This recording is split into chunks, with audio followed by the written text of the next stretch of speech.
1 Samuel chapter 1. Now there was a certain man of Ramathaim of Mount Ephraim, and his name was Elkanah, the son of Jeroham, the son of Elihu, the son of Tohu, the son of Zuph, an Ephratite.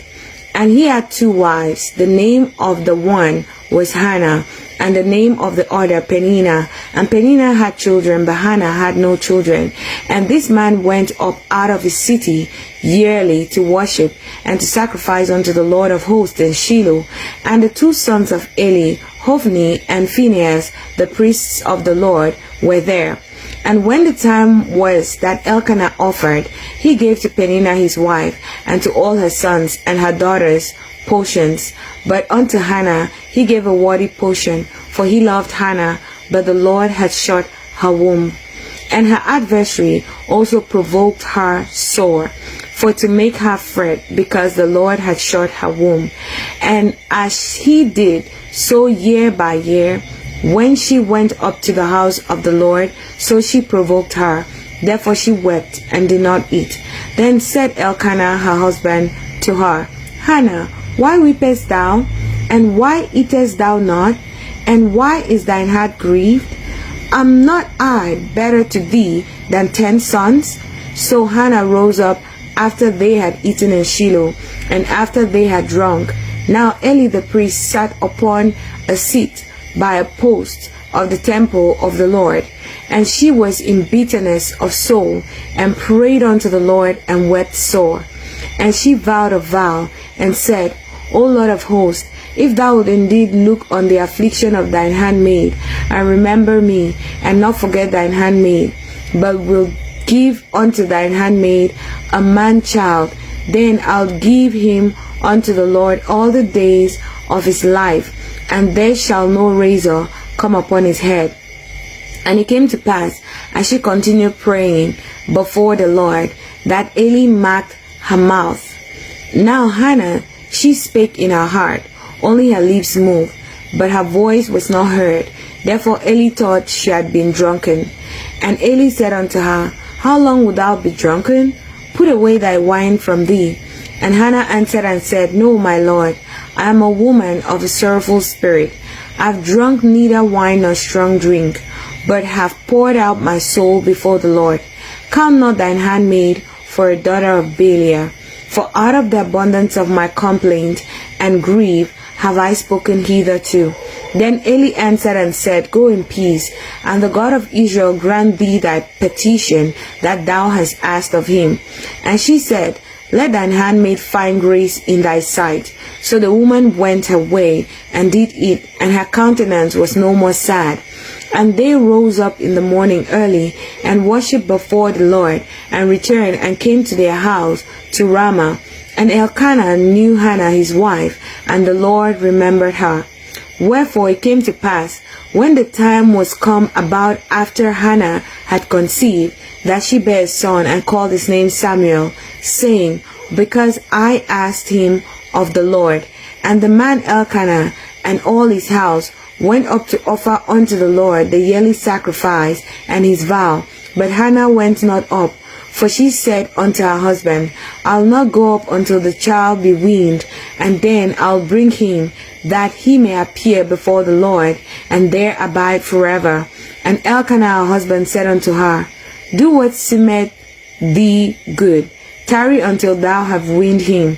Only the Lord established his word. So the woman abode, and gave her son suck until she weaned him.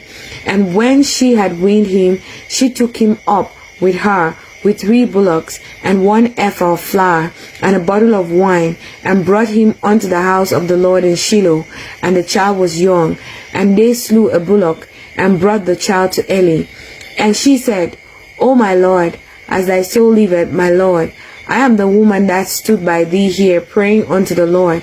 For this child I prayed, and the Lord had given me my petition which I asked of him. Therefore also I have lent him to the Lord. As long as he liveth, he shall be lent to the Lord. And he worshipped the Lord there. 1 Samuel chapter 2. And Hannah prayed and said, My heart rejoiceth in the Lord. My horn is exalted in the Lord. My mouth is enlarged over mine enemies, because I rejoice in thy salvation. There is none holy as the Lord, for there is none besides thee, neither is there any rock like our God. Talk no more so exceedingly proudly. Let not arrogancy come out of your mouth, for the Lord is the God of knowledge, and by him actions are weighed. The bows of the mighty men are broken, and they that stumble are girded with strength. They that were full have hired out themselves for bread, and they that were hungry ceased, so that the barren had borne 7, and she that had many children is waxed feeble. The Lord killeth and maketh alive. He bringeth down to the grave and bringeth up.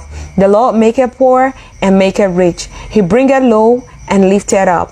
He raiseth up the poor out of the dust, and lifted up the beggar from the dunghill, to set them among princes, and to make them inherit the throne of glory. For the pillars of the earth are the Lord's, and he has set the world upon them. He will keep the feet of his saints, and the wicked shall be silent in darkness, for by strength shall no man prevail. The adversaries of the Lord shall be broken to pieces. Out of heaven shall he thunder upon them. The Lord shall judge the ends of the earth, and he shall give strength unto his king, and exalt the horn of his anointed. And Elkanah went to Ramah to his house, and the child did minister unto the Lord before Eli the priest. Now the sons of Eli were sons of Belial. They knew not the Lord.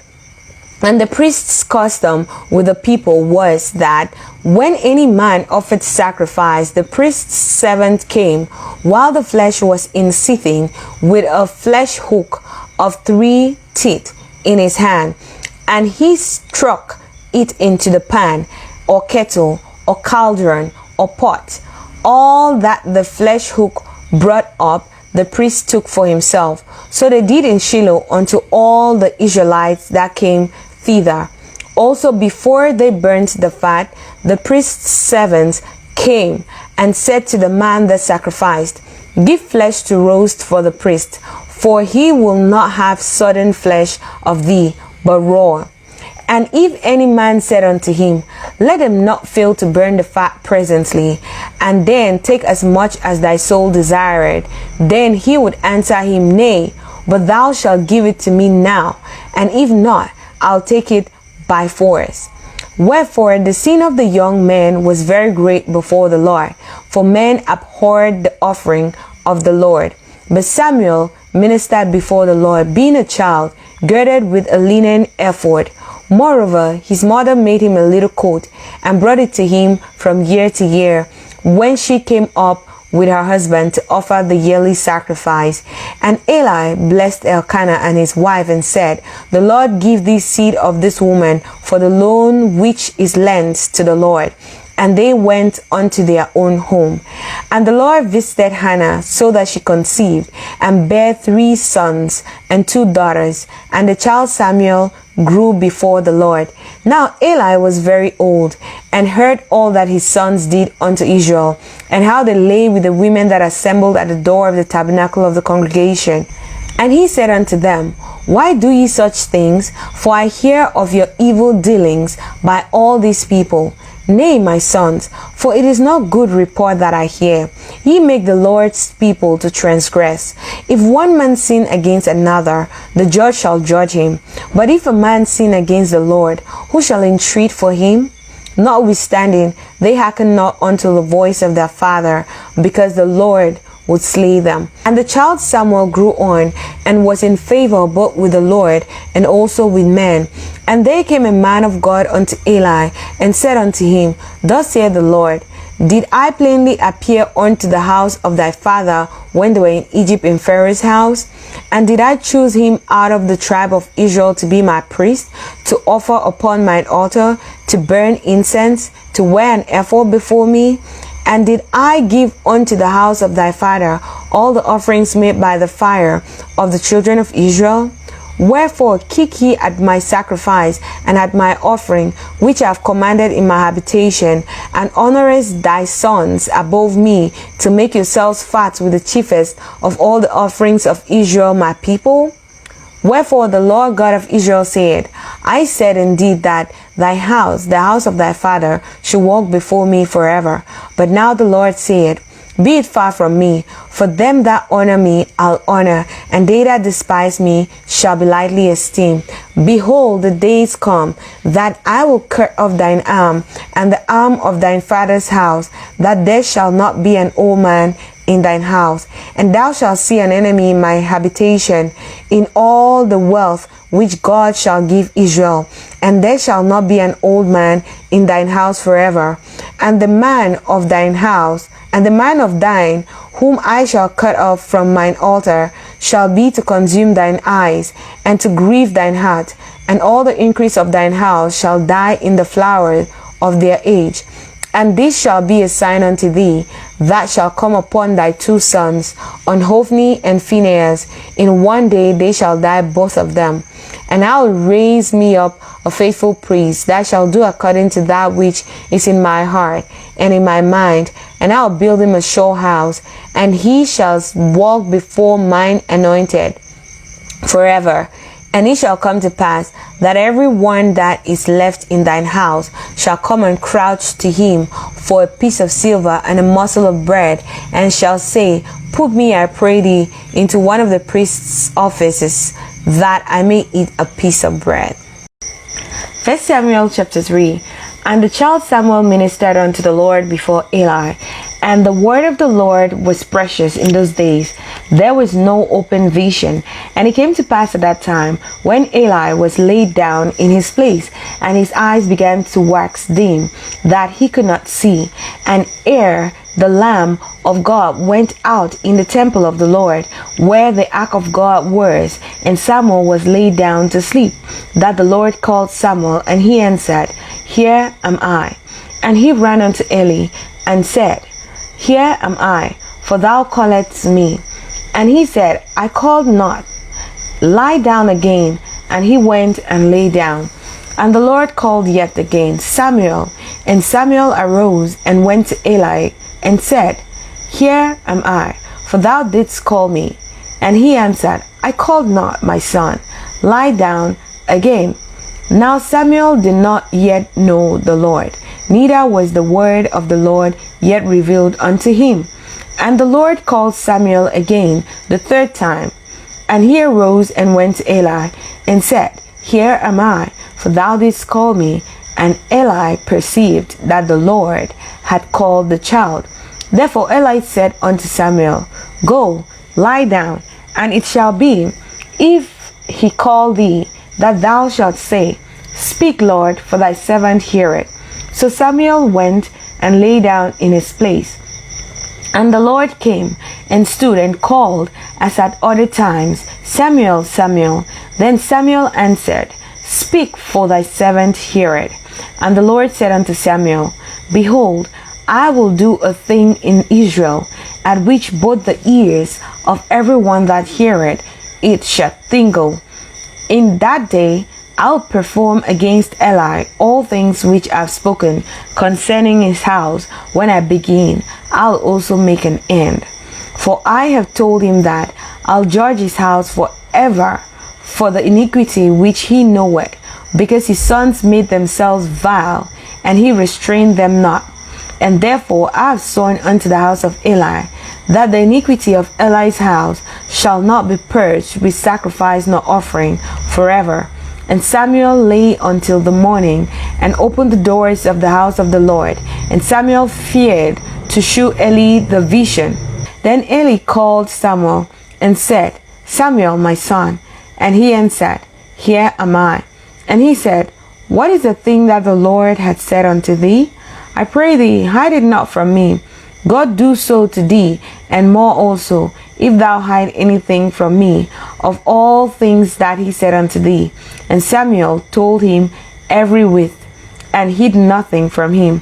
And he said, It is the Lord. Let him do what seemeth him good. And Samuel grew, and the Lord was with him, and did not let none of his words fall to the ground. And all Israel from Dan even to Beersheba knew that Samuel was established to be a prophet of the Lord. And the Lord appeared again in Shiloh, for the Lord revealed himself to Samuel in Shiloh by the word of the Lord. 1 Samuel chapter 4. And the word of Samuel came to all Israel. Now Israel went out against the Philistines to battle, and pitched beside Ebenezer, and the Philistines pitched in Aphek. And the Philistines put themselves in array against Israel. And when they joined battle, Israel was smitten before the Philistines, and they slew of the army in the field about 4,000 men. And when the people were come into the camp, the elders of Israel said, Wherefore had the Lord smitten us today before the Philistines? Let us fetch the ark of the covenant of the Lord out of Shiloh unto us, that when it cometh amongst us, it may save us out of the hand of our enemies. So the people sent to Shiloh, that they might bring from thence the ark of the covenant of the Lord of hosts, which dwelleth between the cherubims. And the two sons of Eli, Hophni and Phinehas, were there with the ark of the covenant of God. And when the ark of the covenant of the Lord came into the camp, all Israel shouted with a great shout, so that the earth rang again. And when the Philistines heard the noise of the shout, they said, What meaneth the noise of this great shout in the camp of the Hebrews? And they understood that the ark of the Lord was come into the camp. And the Philistines were afraid, for they said, God is come into the camp. And they said, Woe unto us, for there had not been such a thing heretofore. Woe unto us! Who shall deliver us out of the hand of these mighty gods? These are the gods that smote the Egyptians with all the plagues in the wilderness. Be strong and quiet yourselves like men, O ye Philistines, that ye be not servants unto the Hebrews, as they have been to you. Quiet yourself like men and fight. And the Philistines fought, and Israel was smitten, and they fled every man into his tent. And there was a very great slaughter, for they fell of Israel 30,000 footmen. And the ark of God was taken, and the two sons of Eli, Hophni and Phinehas, were slain. And there ran a man of Benjamin out of the army, and came to Shiloh the same day with his clothes rent, and with earth upon his head. And when he came, lo, Eli sat upon a seat by the wayside watching, for his heart trembled for the ark of God. And when the man came into the city and told it, all the city cried out. And when Eli heard the noise of the crying, he said, What meaneth the noise of this tumult? And the man came in hastily and told Eli. Now Eli was 98 years old, and his eyes were dim, that he could not see. And the man said unto Eli, I am he that came out of the army, and I fled today out of the army. And he said, What is there done, my son? And the messenger answered and said, Israel is fled before the Philistines, and there had been also a great slaughter among the people, and thy two sons also, Hophni and Phinehas, are dead, and the ark of God is taken. And it came to pass, when he made mention of the ark of God, that he fell from off the seat backwards by the side of the gate, and his neck brake, and he died, for he was an old man and heavy.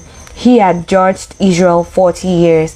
And his daughter-in-law, Phinehas' wife, was with child, near to be delivered. And when she heard the tidings that the ark of God was taken, and that her father-in-law and her husband were dead, she bowed herself and travailed, for her pains came upon her.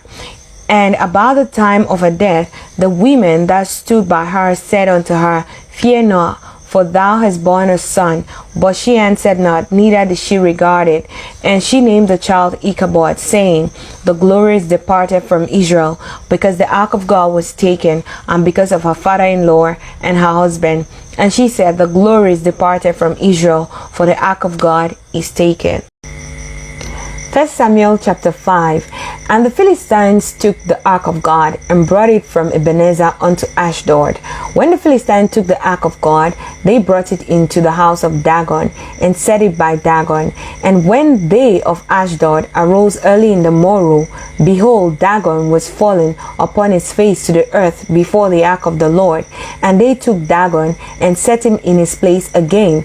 And when they arose early on the morrow morning, behold, Dagon was fallen upon his face to the the ground before the ark of the Lord.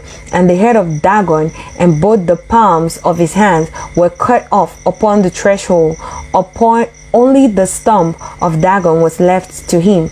Therefore neither the priests of Dagon nor any that come into Dagon's house tread on the threshold of Dagon in Ashdod unto this day. But the hand of the Lord was heavy upon them of Ashdod, and he destroyed them and smote them with emerods, even Ashdod and the coasts thereof. And when the men of Ashdod saw that it was so, they said, The ark of the God of Israel shall not abide with us, for his hand is sore upon us, and upon Dagon our God. They sent therefore and gathered all the lords of the Philistines unto them, and said, What shall we do with the ark of the God of Israel? And they answered, Let the ark of the God of Israel be carried about unto Gath. And they carried the ark of God of Israel about thither. And it was so that after they had carried it about, the hand of the Lord was against the city with a very great destruction. And he smote the men of the city, both small and great, and they had emerods in their secret parts. Therefore they sent the ark of God to Ekron. And it came to pass, as the ark of God came to Ekron, that the Ekronites cried out, saying, They have brought about the ark of God of the God of Israel to us, to slay us and our people. So they sent and gathered together all the lords of the Philistines, and said, Send away the ark of the God of Israel, and let it go again to his own place, that it slay us not and our people. For there was a deadly destruction throughout all the city. The hand of God was very heavy there. And the men that died not were smitten with the emerods, and the cry of the city went up to heaven. 1 Samuel chapter 6. And the ark of the Lord was in the country of the Philistines 7 months. And the Philistines called for the priests and the diviners, saying, What shall we do to the ark of the Lord? Tell us wherewith we shall send it to his place. And they said, If ye send away the ark of God of Israel, send it not empty, but in any wise return him a trespass offering. Then ye shall be healed, and it shall be known to you why his hand is not removed from you. Then said they, What shall be the trespass offering which we shall return to him? They answered, 5 golden emerods and 5 golden mice, according to the number of the lords of the Philistines, for one plague was on you all, and on your lords. Wherefore ye shall make images of your emeralds, and images of your mice, that mar the land, and ye shall give glory unto the God of Israel. Peradventure he will lighten his hand from off you, and from off your gods, and from off your land. Wherefore then do ye harden your hearts, as the Egyptians and Pharaoh hardened their hearts? When he had wrought wonderfully among them, did they not let the people go, and they departed? Now therefore make a new cart, and take 2 milch kine, on which there hath come no yoke, and tie the kine to the cart, and bring their calves home from them. And take the ark of the Lord, and lay it upon the cart, and put the jewels of gold, which ye return him for a trespass offering, in a coffer by the side thereof, and send it away that it may go. And see, if it goeth up by the way of his own coast to Bethshemesh, then he hath done us this great evil. But if not, then we shall know that it is not his hand that smote us, it was a chance that happened to us. And the men did so, and took 2 milch kine, and tied them to the cart, and shut up their calves at home. And they laid the ark of the Lord upon the cart, and the coffer with the mice of gold, and the images of their emerods. And the kine took the straight way to the way of Bethshemesh, and went along the highway, lowing as they went, and turned not aside to the right hand or to the left. And the lords of the Philistines went after them unto the border of Bethshemesh.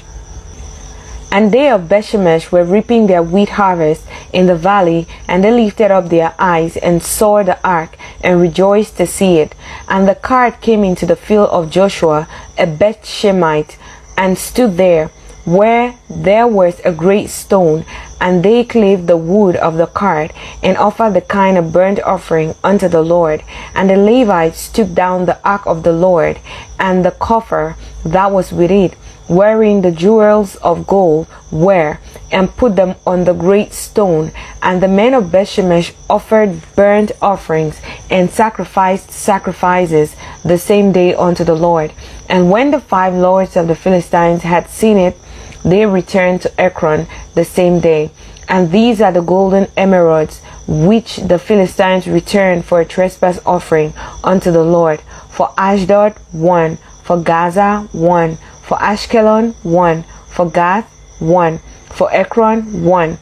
And the golden mice, according to the number of all the cities of the Philistines, belonging to the 5 lords, both of fenced cities and of country villages, even unto the great stone of Abel, whereon they set down the ark of the Lord, which stone remaineth unto this day in the field of Joshua the Bethshemite. And he smote the men of Bethshemesh, because they had looked into the ark of the Lord. Even he smote the people 50,060 men. And the people lamented, because the Lord had smitten many of the people with a great slaughter. And the men of Bethshemesh said, Who is able to stand before this holy Lord God? And to whom shall he go up from us? And they sent messengers to the inhabitants of Kirjath-jearim, saying, The Philistines have brought again the ark of the Lord. Come ye down and fetch it up to you. 1 Samuel chapter 7. And the men of Kirjath-jearim came and fetched up the ark of the Lord, and brought it into the house of Abinadab in the hill, and sanctified Eleazar his son to keep the ark of the Lord. And it came to pass, while the ark abode in Kirjath-jearim, that the time was long, for it was 20 years, and all the house of Israel lamented after the Lord. And Samuel spake unto all the house of Israel, saying, If ye do return unto the Lord with all your hearts, then put away the strange gods and Ashtaroth from among you, and prepare your hearts unto the Lord, and serve him only, and he will deliver you out of the hands of the Philistines. Then the children of Israel did put away Baalim and Ashtaroth, and served the Lord only. And Samuel said, Gather all Israel to Mizpeh, and I will pray for you unto the Lord. And they gathered together to Mizpeh, and drew water, and poured it out before the Lord, and fasted on that day, and said there, We have sinned against the Lord. And Samuel judged the children of Israel in Mizpeh. And when the Philistines heard that the children of Israel were gathered together to Mizpeh, the lords of the Philistines went up against Israel. And when the children of Israel heard it, they were afraid of the Philistines. And the children of Israel said to Samuel, Cease not to cry unto the Lord our God for us, that he will save us out of the hand of the Philistines. And Samuel took a sucking lamb, and offered it for a burnt offering wholly unto the Lord. And Samuel cried unto the Lord for Israel, and the Lord heard him. And as Samuel was offering up the burnt offering, the Philistines drew near to battle against Israel. But the Lord thundered with a great thunder on that day upon the Philistines, and discomfited them, and they were smitten before Israel. And the men of Israel went out of Mizpeh, and pursued the Philistines, and smote them until they came under Bethkar. Then Samuel took a stone, and set it between Mizpeh and Shen, and called the name of it Ebenezer, saying, Hitherto had the Lord helped us. So the Philistines were subdued, and they came no more into the coast of Israel. And the hand of the Lord was against the Philistines all the days of Samuel. And the cities which the Philistines had taken from Israel were restored to Israel, from Ekron even unto Gath. And the coasts thereof did Israel deliver out of the hands of the Philistines. And there was peace between Israel and the Amorites. And Samuel judged Israel all the days of his life. And he went from year to year in Secut to Bethel, and Gilgal, and Mizpeh, and judged Israel in all those places.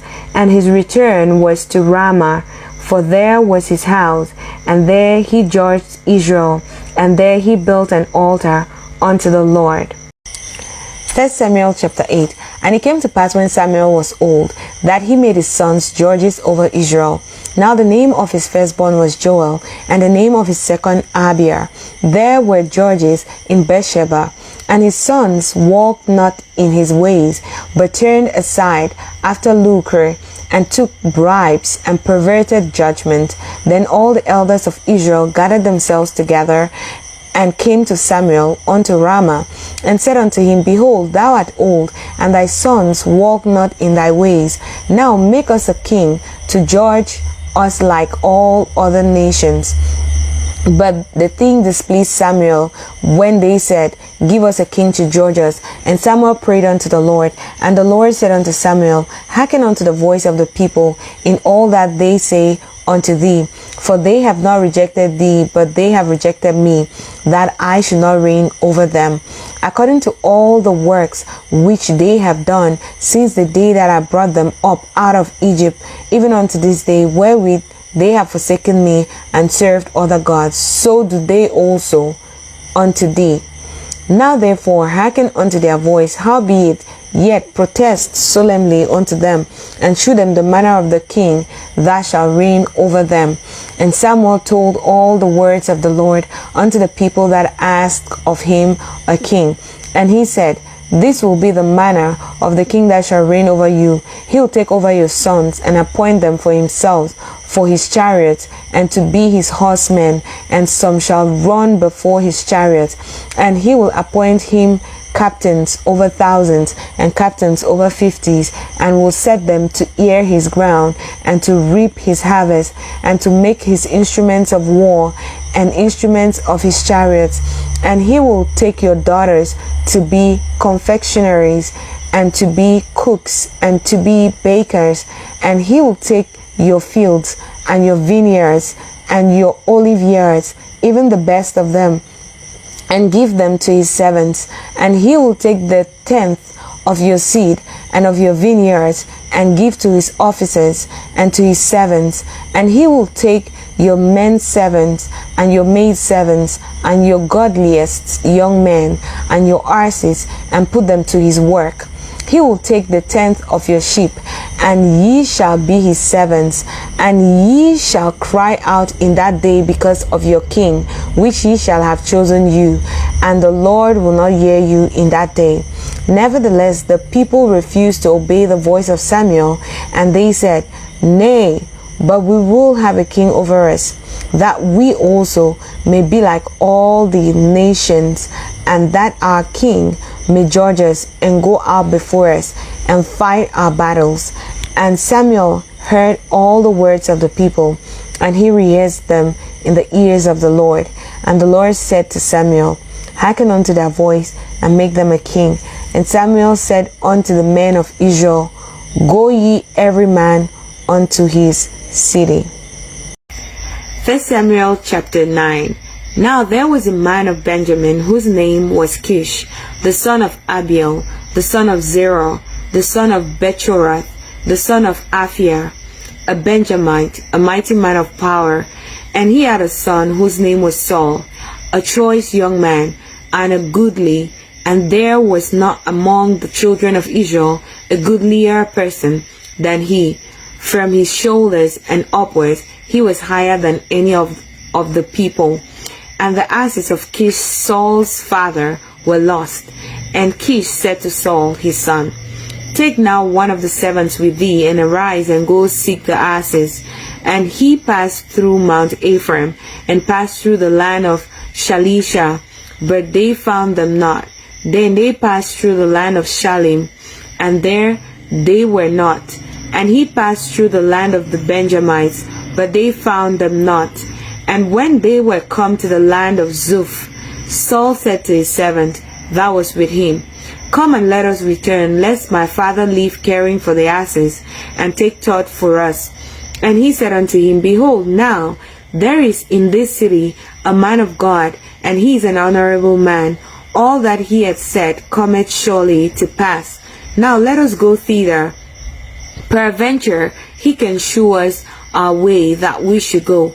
Then said Saul to his servant, But behold, if we go, what shall we bring the man? For the bread is spent in our vessels, and there is not a present to bring to the man of God. What have we? And the servant answered Saul again and said, Behold, I have here in hand the fourth part of a shekel of silver. That will I give to the man of God to tell us our way. Before time in Israel, when a man went to inquire of God, thus he spake, Come and let us go to the seer. For he that is now called a prophet was before time called a seer. Then said Saul to his servant, Well said, come, let us go. So they went unto the city where the man of God was. And as they went up the hill to the city, they found young maidens going out to draw water, and said unto them, Is the seer here? And they answered them and said, He is. Behold, he is before you. Make haste now, for he came today to the city, for there is a sacrifice of the people today in the high place. As soon as ye be come into the city, ye shall straightway find him, before he go up to the high place to eat. For the people will not eat until he come, because he doth bless the sacrifice, and afterwards they eat that be beaten.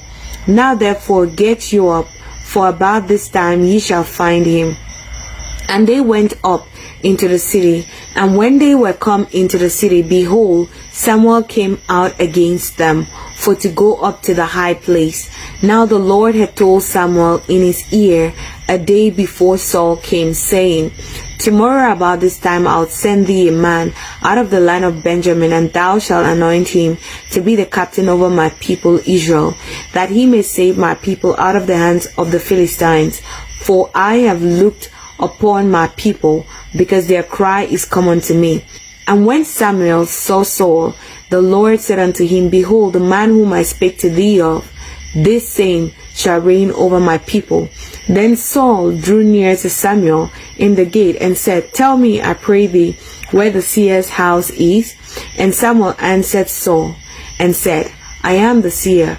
Go up before me unto the high place, for ye shall eat with me today, and tomorrow I will let thee go, and will tell thee all that is in thine heart. As for thine asses, thou were lost 3 days ago, set not thy mind on them, for they are found. And on whom is all the desire of Israel? Is it not on thee, and on all thy father's house?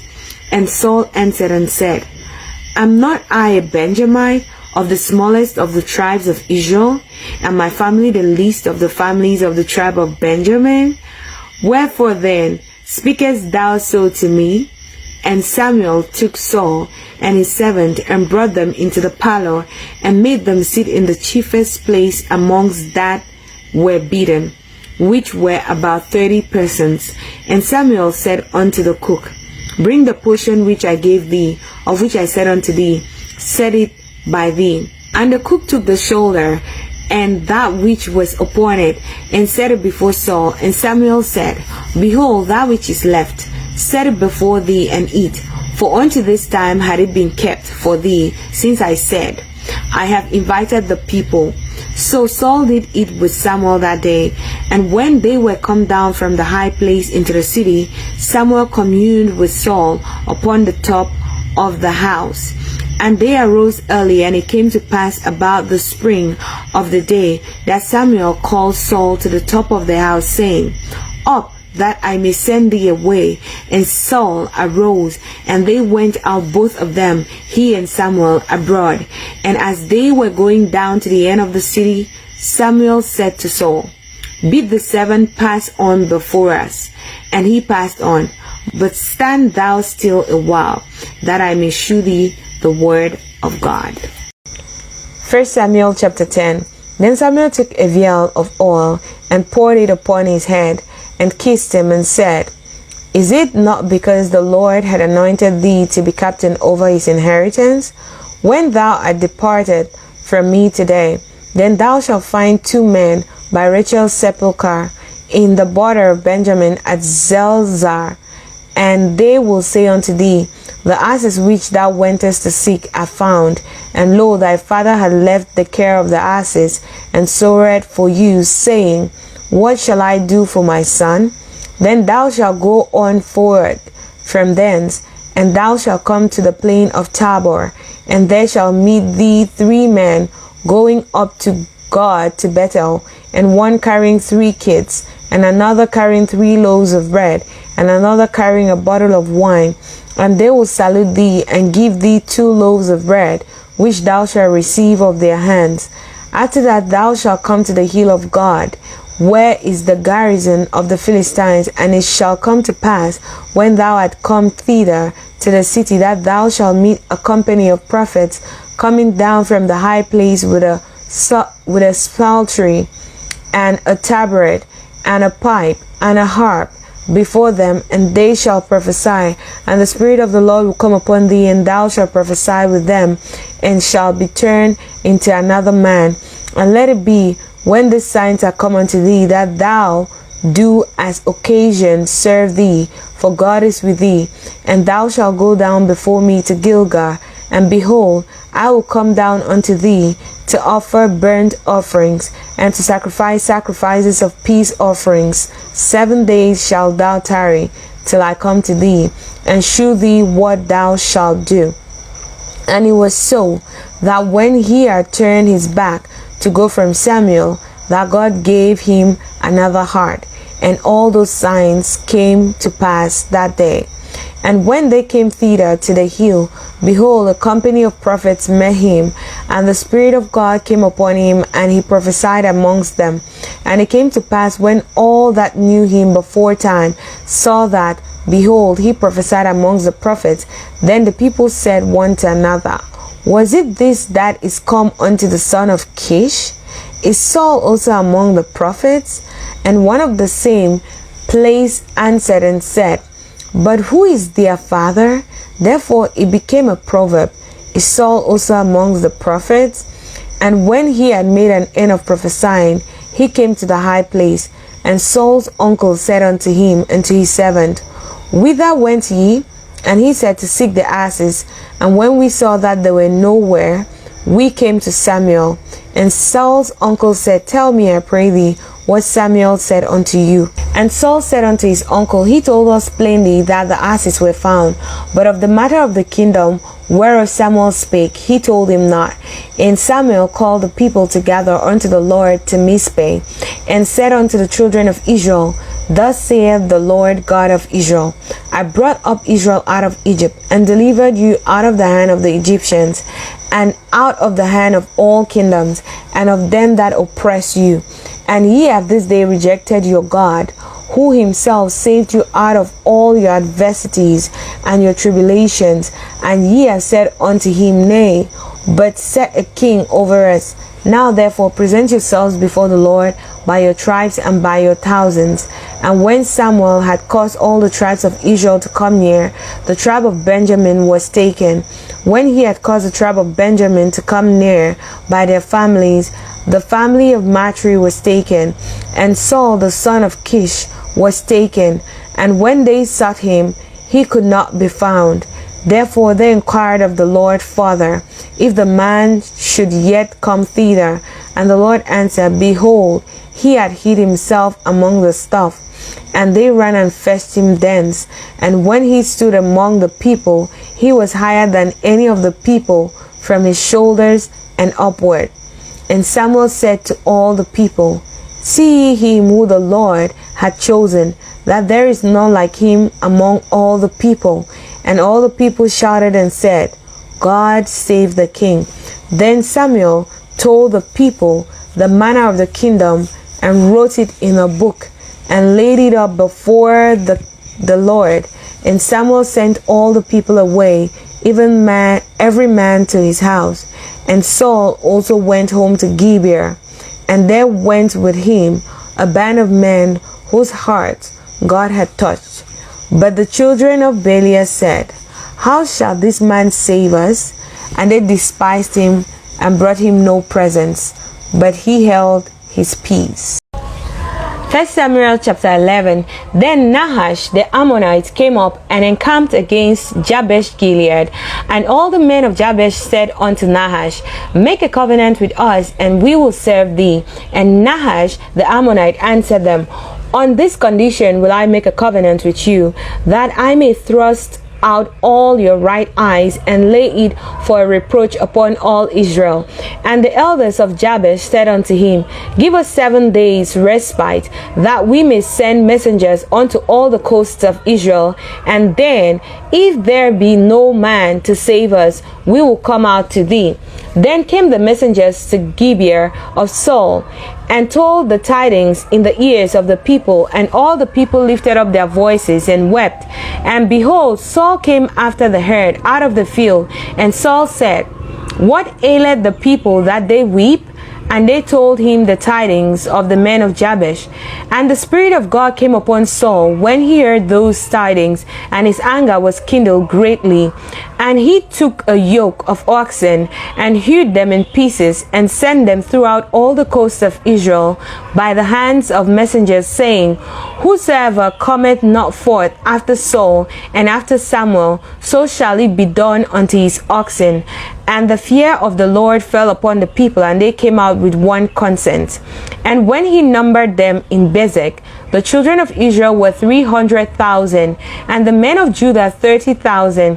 And they said unto the messengers that came, Thus shall ye say unto the men of Jabesh Gilead, Tomorrow by that time the sun be hot, ye shall have help. And the messengers came and shewed it to the men of Jabesh, and they were glad. Therefore the men of Jabesh said, Tomorrow we will come out unto you, and ye shall do with us all that seemeth good unto you. And it was so on the morrow that Saul put the people in 3 companies, and they came into the midst of the host in the morning watch, and slew the Ammonites until the heat of the day. And it came to pass that they which remained were scattered, so that 2 of them were not left together. And the people said unto Samuel, Who is he that said, Shall Saul reign over us? Bring the men, that we may put them to death. And Saul said, There shall not a man be put to death this day, for to the Lord had wrought salvation in Israel. Then said Samuel to the people, Come and let us go to Gilgal, and renew the kingdom there. And all the people went to Gilgal, and there they made Saul king before the Lord in Gilgal, and there they sacrificed sacrifices of peace offerings before the Lord. And there Saul and all the men of Israel rejoiced greatly. 1 Samuel chapter 12. And Samuel said unto all Israel, Behold, I have hearkened unto your voice in all that ye said unto me, and have made a king over you. And now, behold, the king walketh before you, and I am old and grey-headed, and behold, my sons are with you. And I have walked before you from my childhood unto this day. Behold, here I am, witness against me before the Lord and before his anointed. Whose ox have I taken? Or whose ass have I taken? Or whom have I defrauded? Whom have I oppressed? Or of whose hand have I received any bribe to blind mine eyes therewith? And I will restore it you. And they said, Thou hast not defrauded us, nor oppressed us, neither hast thou taken aught of any man's hand. And he said unto them, The Lord is witness against you, and his anointed is witness this day, that ye have not found aught in my hand. And they answered, He is witness. And Samuel said unto the people, It is the Lord that advanced Moses and Aaron, and that brought your fathers up out of the land of Egypt. Now therefore stand still, that I may reason with you before the Lord of all the righteous acts of the Lord, which he did to you and to your fathers, when Jacob was come into Egypt, and your fathers cried unto the Lord. Then the Lord sent Moses and Aaron, which brought forth your fathers out of Egypt, and made them dwell in this place. And when they forgot the Lord their God, he sold them into the hand of Sisera, captain of the host of Hazor, and into the hand of the Philistines, and into the hand of the king of Moab, and they fought against them. And they cried unto the Lord, and said, We have sinned, because we have forsaken the Lord, and have served Baalim and Ashtaroth. And now deliver us out of the hand of our enemies, and we will serve thee. And the Lord sent Jerubbaal and Bedan and Jephthah and Samuel, and delivered you out of the hand of your enemies on every side, and he dwelt safe. And when he saw that Nahash, the king of the children of Ammon, came against you, ye said unto me, Nay, but a king shall reign over us, when the Lord your God was your king. Now therefore, behold, the king whom ye have chosen, and whom ye have desired, and behold, the Lord hath set a king over you. If ye will fear the Lord, and serve him, and obey his voice, and not rebel against the commandment of the Lord, then shall both ye and also the king that reigneth over you continue following the Lord your God. But if ye will not obey the voice of the Lord, but rebel against the commandment of the Lord, then shall the hand of the Lord be against you, as it was against your fathers. Now therefore stand and see this great thing which the Lord will do before your eyes. Is it not wheat harvest today? I'll call unto the Lord, and he shall send thunder and rain, that ye may perceive and see that your wickedness is great, which ye have done in the sight of the Lord, in asking you a king. So Samuel called unto the Lord, and the Lord sent thunder and rain that day, and all the people greatly feared the Lord and Samuel. And all the people said unto Samuel, Pray for thy servants unto the Lord thy God, that we die not. For we have added unto all our sins this evil, to ask us a king. And Samuel said unto the people, Fear not, ye have done all this wickedness. Yet turn not aside from following the Lord, but serve the Lord with all your heart. And turn ye not aside, for then should ye go after vain things, which cannot profit nor deliver, for they are vain. For the Lord will not forsake his people for his great name's sake, because it had pleased the Lord to make you his people. Moreover, as for me, God forbid that I should sin against the Lord in season to pray for you, but I'll teach you the good and the right way. Only fear the Lord, and serve him in truth with all your heart. For consider how great things he hath done for you. But if ye shall still do wickedly, ye shall be consumed, both ye and your king. 1 Samuel chapter 13. Saul reigned 1 year, and when he had reigned 2 years over Israel, Saul chose him 3,000 men of Israel, whereof 2,000 were with Saul in Michmash and in Mount Bethel, and 1,000 were with Jonathan in Gibeah of Benjamin, and the rest of the people he sent every man to his tent. And Jonathan smote the garrison of the Philistines that was in Gibeah, and the Philistines heard of it. And Saul blew the trumpet throughout all the land, saying, Let the Hebrews hear. And all Israel heard say that Saul had smitten a garrison of the Philistines, and that Israel also was had in abomination with the Philistines. And the people were called together after Saul to Gilgal, and the Philistines gathered themselves together to fight with Israel, 30,000 chariots and 6,000 horsemen, and people as the sand which is on the seashore in multitude. And they came up and pitched in Michmash, eastward from Bethaven. When the men of Israel saw that they were in a strait, for the people were distressed, then the people did hide themselves in caves, and in thickets, and in rocks, and in high places, and in pits. And some of the Hebrews went over Jordan to the land of Gad and Gilead. As for Saul, he was yet in Gilgal, and all the people followed him trembling. And he tarried 7 days, according to the set time that Samuel had appointed. But Samuel came not to Gilgal, and the people were scattered from him. And Saul said, Bring hither a burnt offering to me, and peace offering. And he offered the burnt offering. And it came to pass that as soon as he had made an end of the offering, the burnt offering, behold, Samuel came, and Saul went out to meet him, that he might salute him. And Samuel said, What hast thou done? And Saul said, because I saw that the people were scattered from me, and that thou camest not within the days appointed, and that the Philistines gathered themselves together at Michmash.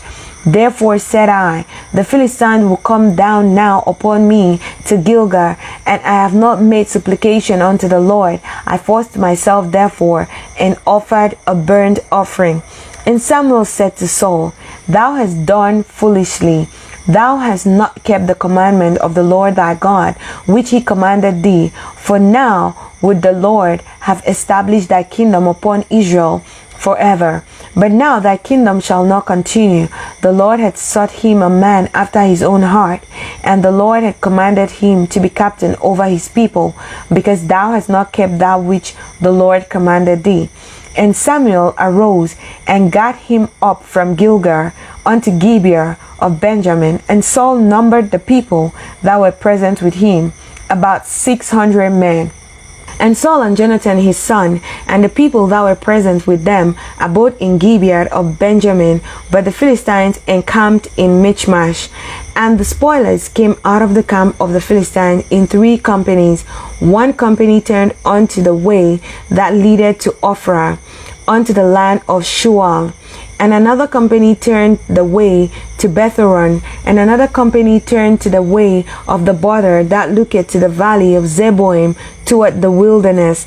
Now there was no smith found throughout all the land of Israel, for the Philistines said, Lest the Hebrew make them swords or spears. But all the Israelites went down to the Philistines to sharpen every man his share, and his coulter, and his axe, and his mattock. Yet they had a file for the mattock, and for the coulters, and for the forks, and for the axes, and to sharpen the golds.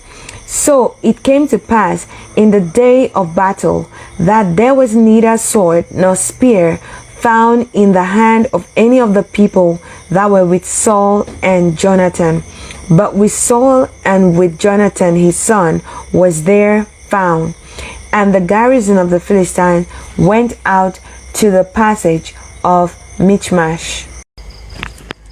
1 Samuel chapter 14. Now it came to pass upon a day that Jonathan the son of Saul said unto the young man that bare his armor, Come, and let us go over to the Philistines' garrison. This is on the other side. But he told not his father. And Saul tarried in the uttermost part of Gibeah under a pomegranate tree, which is in Migron. And the people that were with him were about 600 men. And Ahiah the son of Ahitub, Ichabod's brother, the son of Phinehas, the son of Eli, the Lord's priest in Shiloh, wearing an ephod. And the people knew not that Jonathan was gone. And between the passages by which Jonathan sought to go over unto the Philistines' garrison, there was a sharp rock on the one side, and a sharp rock on the other side. And the name of the one was Bozez, and the name of the other was Sinai.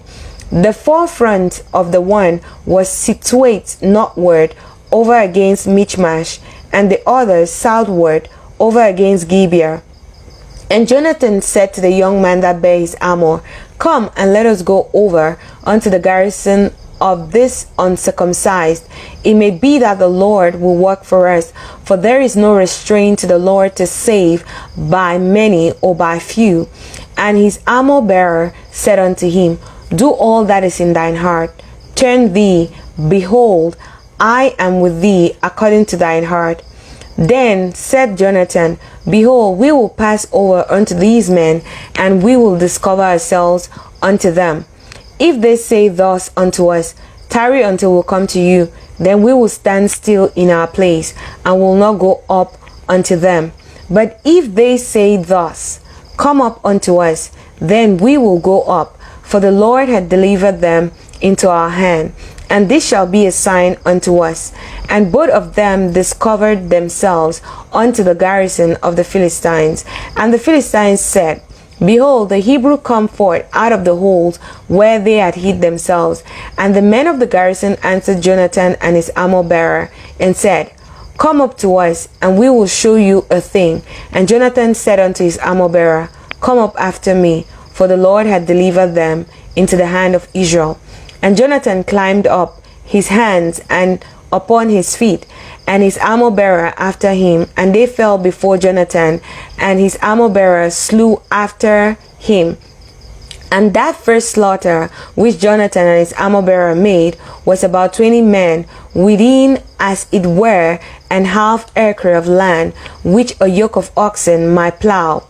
And there was trembling in the host, in the field, and among all the people, the garrison, the spoilers, they also trembled, and the earth quaked. So it was a very great trembling.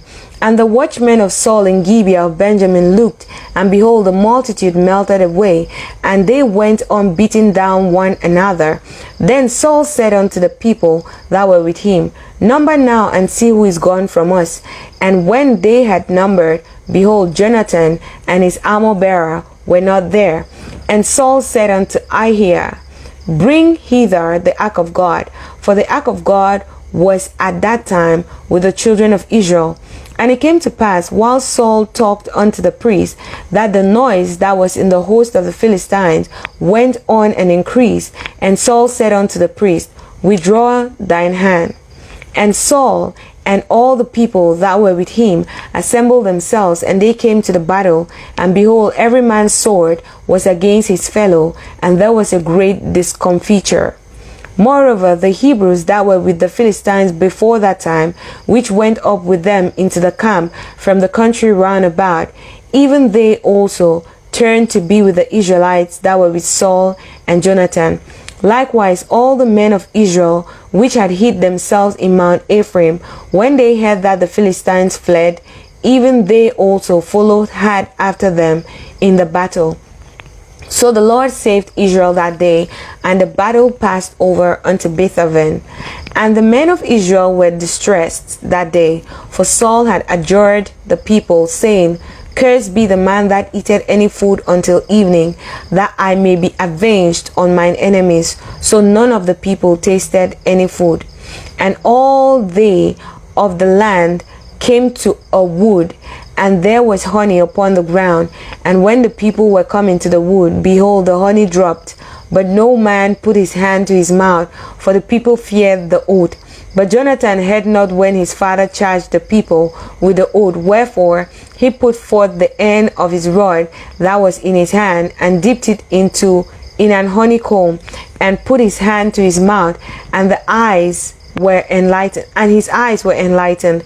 Then answered one of the people and said, Thy father straightly charged the people with an oath, saying, Cursed be the man that eateth any food this day. And the people were faint. Then Jonathan said, My father hath troubled the land. See, I pray you, how mine eyes have been enlightened, because I have tasted a little of this honey. How much more, if haply the people had eaten freely today of the spoil of their enemies which they found? For had there not been now a much greater slaughter amongst the Philistines? And they smote the Philistines that day from Michmash to Ajalon, and the people were very faint. And the people flew upon the spoil, and took sheep and oxen and cows, and slew them on the ground, and the people did eat them with the blood. Then they told Saul, saying, Behold, the people sin against the Lord, in that they eat with the blood. And he said, Ye have transgressed. Roll a great stone unto me this day. And Saul said, Disperse yourselves amongst the people, and say unto them, Bring me hither every man his ox, and every man his sheep, and slay them here, and eat, and sin not against the Lord in eating with the blood. And all the people brought every man his ox with him that night, and slew them there. And Saul built an altar unto the Lord. The same was the first altar that he built unto the Lord. And Saul said, Let us go down after the Philistines by night, and spoil them until the morning light, and let us not leave a man of them. And they said, Do whatsoever seemeth good unto thee. Then said the priest, Let us draw near hither unto God. And Saul asked counsel of God, Shall I go down after the Philistines? Wilt thou deliver them into the hand of Israel? But he answered him not that day. And Saul said, Draw ye near hither all the chief of the people, and know and see wherein this sin had been this day. For as the Lord liveth, which saveth Israel, though it be in Jonathan my son, he shall surely die. But there was not a man among all the people that answered him. Then said he unto all Israel, Be ye on one side, and I and Jonathan my son will be on the other side. And the people said unto Saul, Do what seemeth good unto thee. Therefore Saul said unto the Lord God of Israel, Give a perfect lot. And Saul and Jonathan were taken, but the people escaped. And Saul said, Cast lots between me and Jonathan my son. And Jonathan was taken. Then Saul said to Jonathan, Tell me what thou hast done. And Jonathan told him and said, I did but taste a little honey with the end of the rod that was in my hand, and lo, I must die. And Saul answered, God do so and more also, for thou shalt surely die, Jonathan. And the people said unto Saul, Shall Jonathan die, who had wrought this great salvation in Israel? God forbid. As the Lord liveth, there shall not one hair of his head fall to the ground, for he has wrought with God this day. So the people rescued Jonathan, that he died not. Then Saul went up from following the Philistines, and the Philistines went to their own place.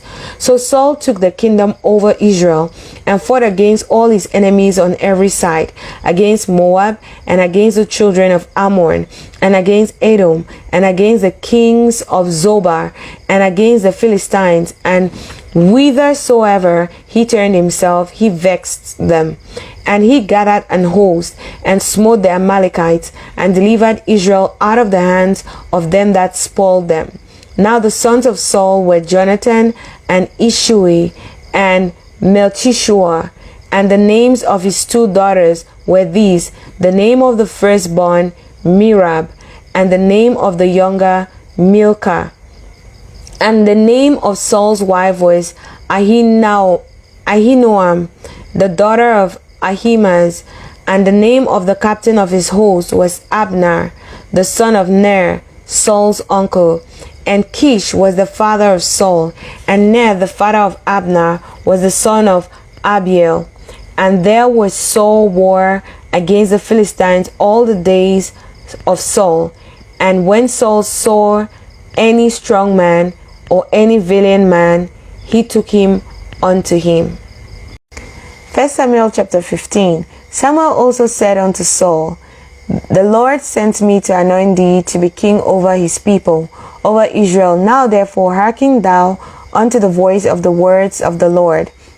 Thus saith the Lord of hosts, I remember that which Amalek did to Israel, how he laid wait for him in the way, when he came up from Egypt.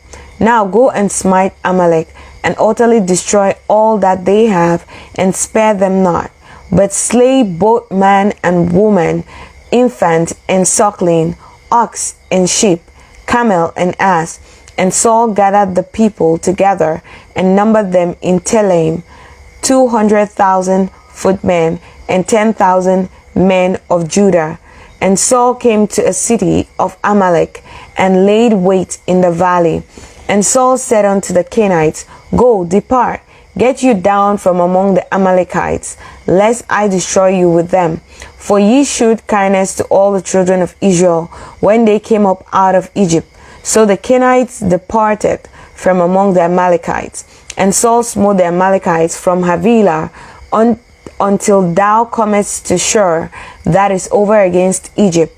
And he took Agag, the king of the Amalekites, alive, and utterly destroyed all the people with the edge of the sword.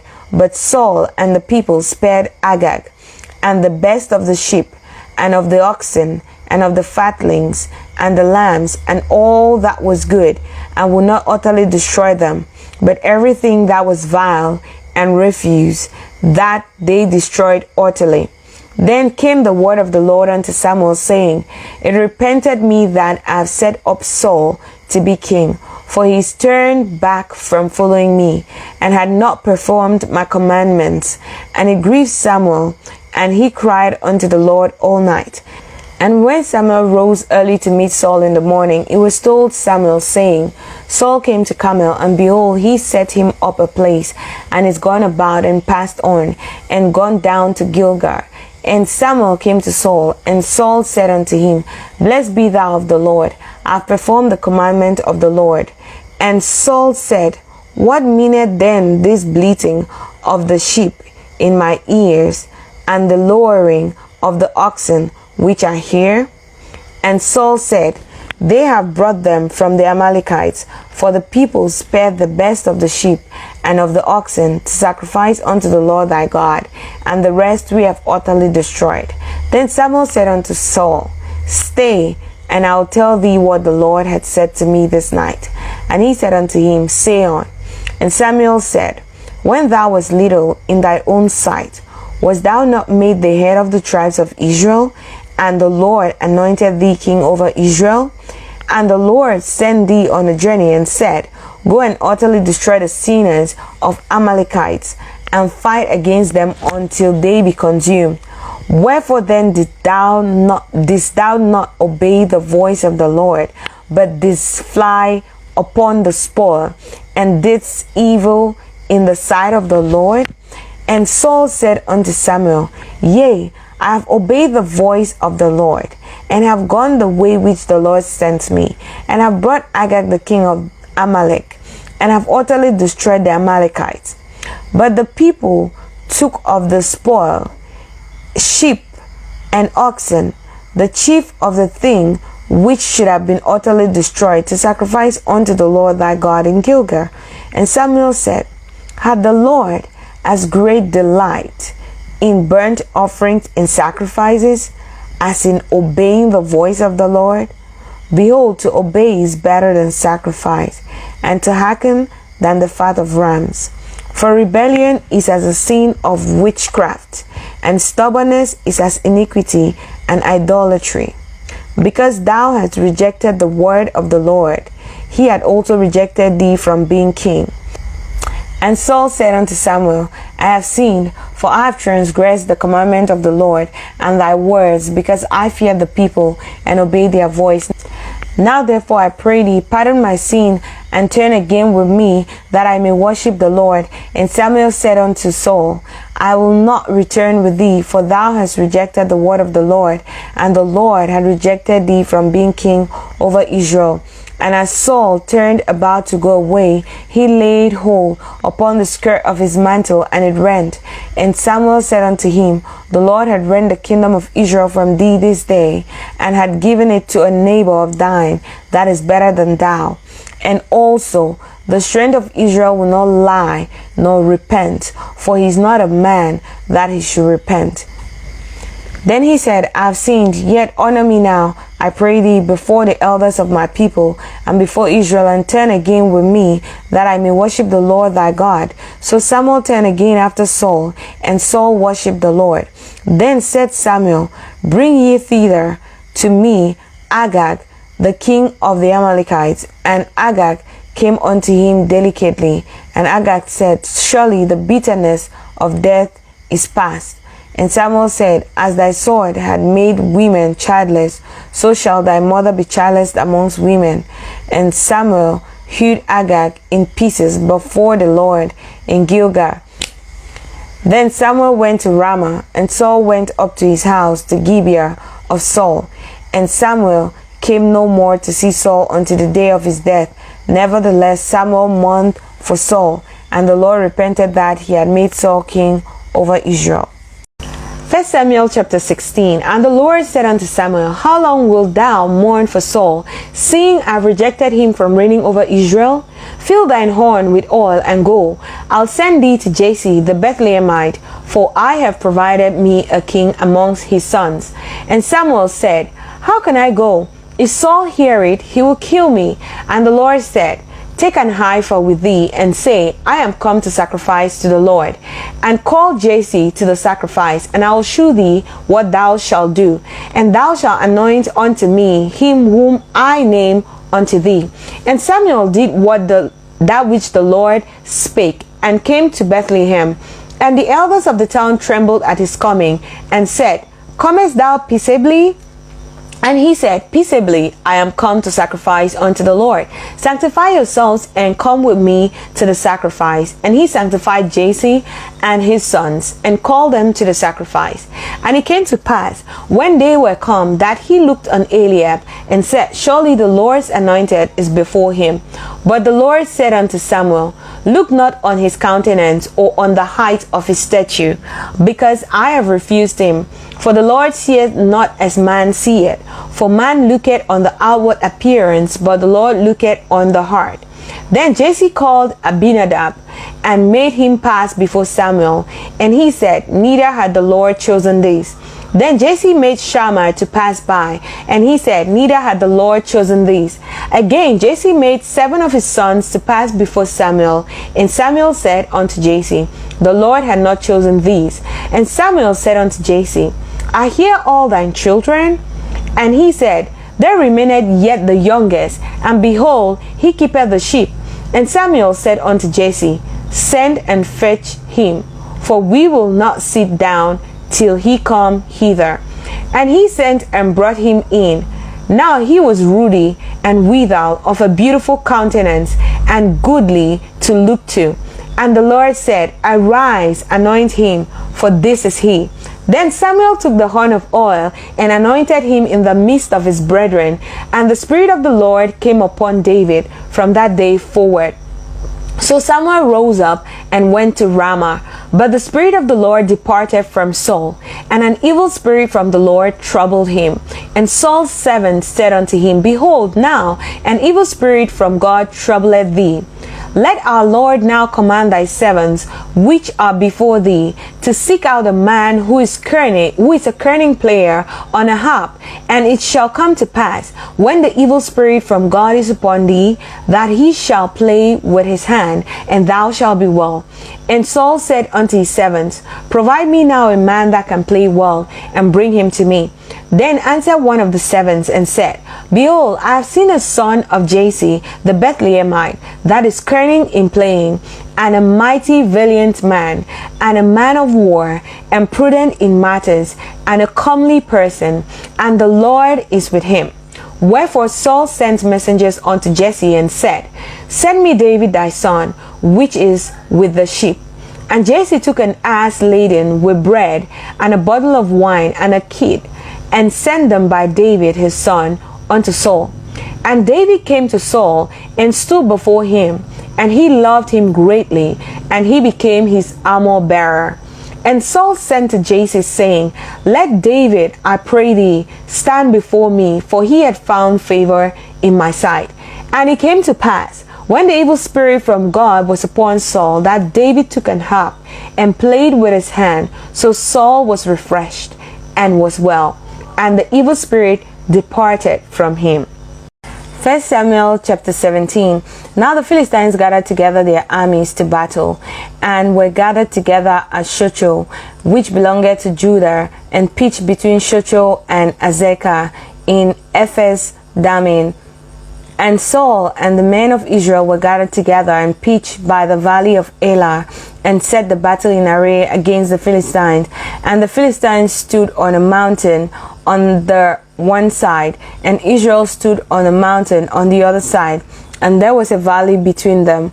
And there went out a champion out of the camp of the Philistines, named Goliath of Gath, whose height was 6 cubits and a span.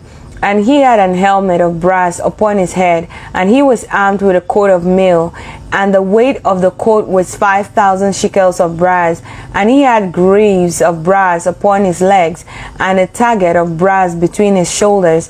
And the staff of his spear was like a weaver's beam, and his spear's head weighed 600 shekels of iron. And one bearing a shield went before him. And he stood and cried unto the armies of Israel, and said unto them, Why are ye come out to set your battle in array? Am not I a Philistine, and ye servants to Saul? Choose you a man for you, and let him come down to me. If he be able to fight with me, and to kill me, then will we be your servants. But if I prevail against him and kill him, then shall ye be our servants, and serve us.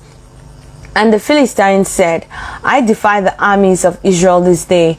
Give me a man that we may fight together. When Saul and all Israel heard those words of the Philistine, they were dismayed and greatly afraid. Now David was the son of the Ephrathite of Bethlehem, Judah, whose name was Jesse, and he had 8 sons. And the man went among men for an old man in the days of Saul. And the 3 eldest sons of Jesse went and followed Saul to the battle. And the names of his 3 sons that went to battle were Eliab the firstborn, and next unto him Abinadab, and the third Shammah.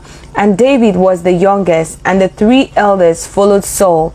But David went and returned from Saul to feed his father's sheep at Bethlehem. And the Philistines drew near morning and evening, and presented himself 40 days. And Jesse said unto David his son, Take now for thy brethren an ephah of this parched corn, and these 10 loaves, and run to the camp to thy brethren, and carry these 10 cheeses unto the captain of their thousands, and look how thy brethren fare, and take their pledge. Now Saul and they and all the men of Israel were in the valley of Elah fighting with the Philistines. And David rose up early in the morning and left the sheep with a keeper, and took and went as Jesse had commanded him. And he came to the trench as the host was going forth to fight, and shouted for the battle. For Israel and the Philistines had put the battle in array, army against army. And David left his carriage in the hand of the keeper of the carriage, and ran into the army, and came and saluted his brethren. And as he talked with them, behold, there came up the champion, the Philistine of Gath, Goliath by name, out of the armies of the Philistine, and spake according to the same words. And David heard them. And all the men of Israel, when they saw the man, fled from him, and were sore afraid. And the men of Israel said, Have ye seen this man that is come up? Surely to defile Israel is he come up. And it shall be that the man who killeth him, the king will enrich him with great riches, and will give him his daughter, and make his father's house free in Israel. And David spake to the man that stood by him, saying, What shall be done to the man that killeth this Philistine, and taketh away the reproach from Israel? For who is this uncircumcised Philistine, that he should defy the armies of the living God? And the people answered him after this manner, saying, So shall it be done to the man that killeth him. And Eliab his eldest brother heard when he spake unto the men, and Eliab's anger was kindled against David. And he said, Why comest thou down hither? And with whom hast thou left those few sheep in the wilderness? I know thy pride, and the naughtiness of thine heart, for thou art come down, that thou mightest see the battle. And David said, What have I now done? Is there not a cause? And he turned from him toward another, and spake after the same manner. And the people answered him again after the former manner. And when these words were heard which David spake, they rehearsed them before Saul, and he sent for him. And David said to Saul, Let no man's heart fail because of him. Thy servant will go and fight with this Philistine. And Saul said to David, Thou art not able to go against this Philistine to fight him, for thou art but a youth, and he a man of war from his youth. And David said unto Saul, Thy servant kept his father's sheep, and there came a lion and a bear, and took a lamb out of the flock. And I went out after him, and smote him, and delivered it out of his mouth. And when he arose against me, I caught him by his beard, and smote him, and slew him. Thy servant slew both the lion and the bear. And this uncircumcised Philistine shall be as one of them, seeing he had defied the armies of the living God. David said, Moreover, the Lord that delivered me out of the paw of the lion, and out of the paw of the bear, he will deliver me out of the hand of this Philistine. And Saul said unto David, Go, and the Lord be with thee. And Saul armed David with his armor, and he put an helmet of brass upon his head. Also he armed him with a coat of mail. And David girded his sword upon his armor, and he essayed to go, for he had not proved it. And David said unto Saul, I cannot go with these, for I have not proved them. And David put them off him. And he took his staff in his hand, and chose him 5 smooth stones out of the brook, and put them in a shepherd's bag which he had, even in a scrip. And his sling was in his hand, and he drew near to the Philistine. And the Philistine came on and drew near unto David, and the man that bare the shield went before him. And when the Philistine looked about and saw David, he disdained him, for he was better youth and ruddy, and of a fair countenance. And the Philistine said unto David, Am I a dog that thou comest to me with staves? And the Philistine cursed David by his gods. And the Philistine said to David, Come to me, and I will give thy flesh unto the fowls of the air, and to the beasts of the field. Then said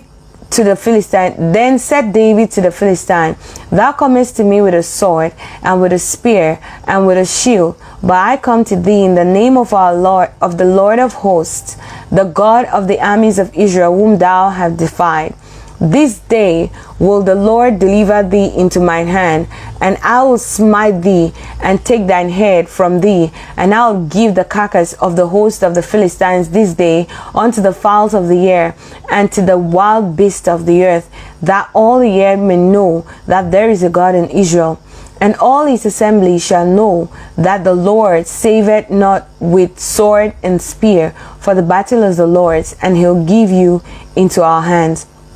And it came to pass, when the Philistine arose and came and drew near to meet David, that David hasted and ran towards the army to meet the Philistines. And David put his hand in his bag, and took thence a stone, and slang it, and smote the Philistine in his forehead, that the stone sunk into his forehead, and he fell upon his face to the earth. So David prevailed over the Philistine with a sling and with a stone, and smote the Philistine and slew him. But there was no sword in the hand of David. Therefore David ran and stood upon the Philistine, and took his sword, and drew it out of the sheath thereof, and slew him, and cut off his head therewith. And when the Philistines saw their champion was dead, they fled. And the men of Israel and of Judah arose and shouted, and pursued the Philistines until thou come to the valley, and to the gates of Ekron.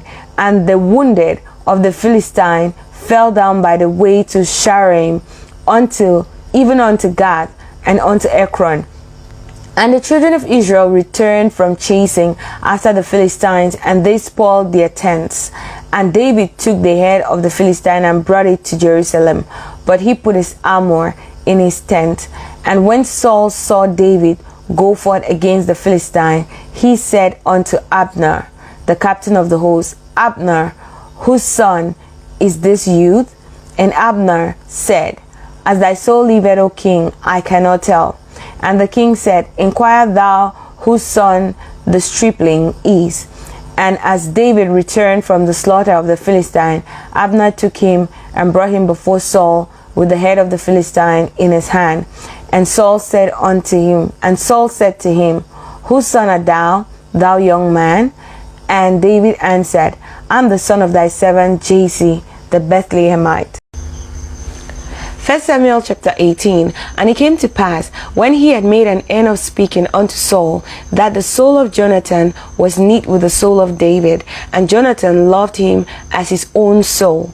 And Saul took him that day, and would let him go no more home to his father's house. Then Jonathan and David made a covenant, because he loved him as his own soul. And Jonathan stripped himself of the robe that was upon him, and gave it to David, and his garments, even to his sword, and to his bow, and to his girdle. And David went out whithersoever Saul sent him, and behaved himself wisely. And Saul set him over the men of war, and he was accepted in the sight of all the people, and also in the sight of Saul's servants. And it came to pass, as they came, when David was returned from the slaughter of the Philistine, that the women came out of all cities of Israel, singing and dancing to meet King Saul, with tabrets, with joy, and with instruments of music. And the women answered one another as they played, and said, Saul had slain his thousands, and David his 10,000s. And Saul was very wroth, And the saying displeased him. And he said, They have ascribed unto David 10,000, and to me they have ascribed birth thousands.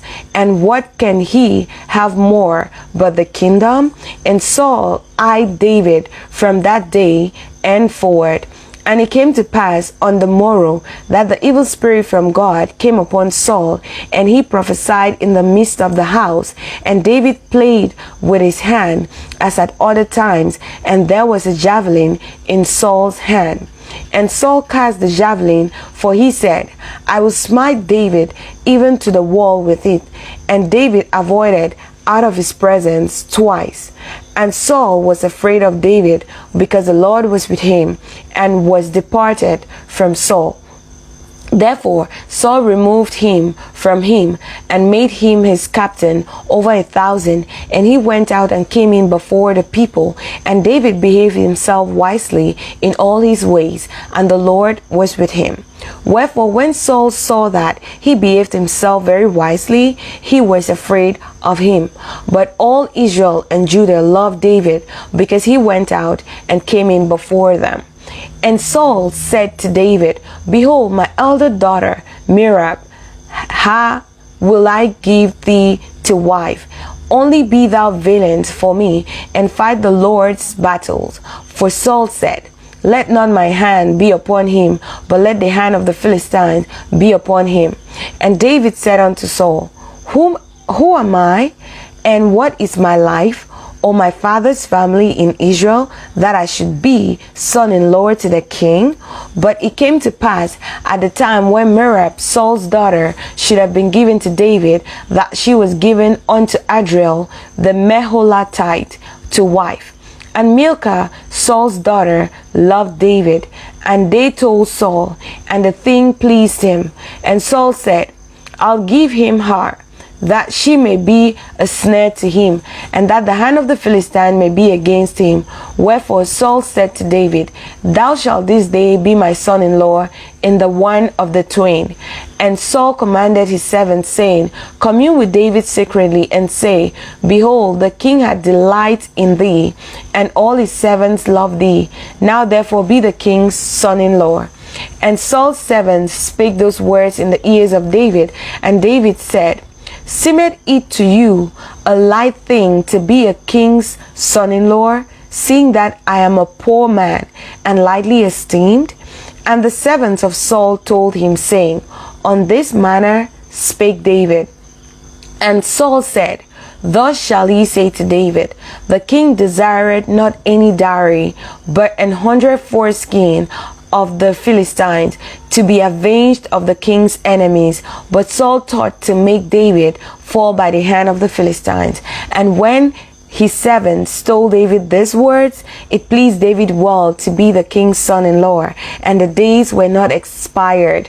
Wherefore David arose and went, he and his men, and slew of the Philistines 200 men. And David brought their foreskins, and they gave them in full tale to the king, that he might be the king's son-in-law. And Saul gave him Milcah his daughter to wife. And Saul saw and knew that the Lord was with David, and that Milcah, Saul's daughter, loved him. And Saul was yet the more afraid of David, and Saul became David's enemy continually. Then the princes of the Philistines went forth, and it came to pass, after they went forth, that David behaved himself more wisely than all the servants of Saul, so that his name was much set by. 1 Samuel chapter 19. And Saul spake to Jonathan his son, and to all his servants, that they should kill David. But Jonathan, Saul's son, delighted much in David. And Jonathan told David, saying, Saul my father seeketh to kill thee. Now therefore I pray thee, take heed to thyself until the morning, and abide in a secret place, and hide thyself. And I will go out and stand beside my father in the field where thou art, and I will commune with my father of thee, and what I see, that I will tell thee. And Jonathan spake good of David unto Saul his father, and said unto him, Let not the king sin against his servant, against David, because he had not sinned against thee, and because his works have been to thee ward very good. For he did put his life in his hands, and slew the Philistines, and the Lord wrought a great salvation for all Israel. Thou sawest it, and didst rejoice. Wherefore then wilt thou sin against innocent blood, to slay David without a cause? And Saul hearkened unto the voice of Jonathan, and Saul sware, As the Lord liveth, he shall not be slain. And Jonathan called David, and Jonathan shewed him all those things. And Jonathan brought David to Saul, and he was in his presence as in times past. And there was war again, and David went out and fought with the Philistines, and slew them with a great slaughter, and they fled from him. And the evil spirit from the Lord was upon Saul, as he sat in his house with his javelin in his hand, and David played with his hand.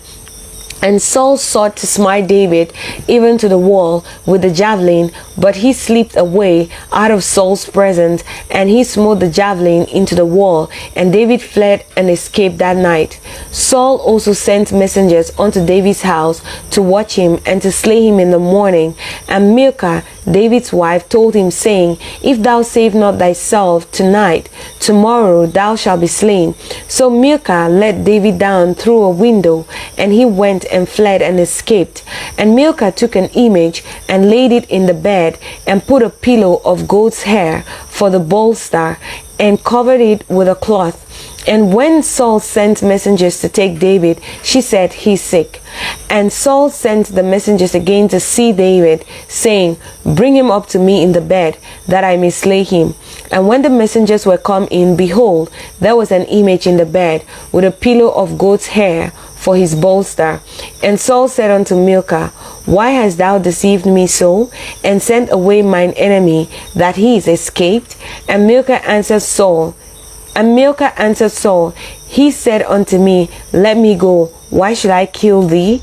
So David fled and escaped, and came to Samuel to Ramah, and told him all that Saul had done to him. And he and Samuel went and dwelt in Naioth.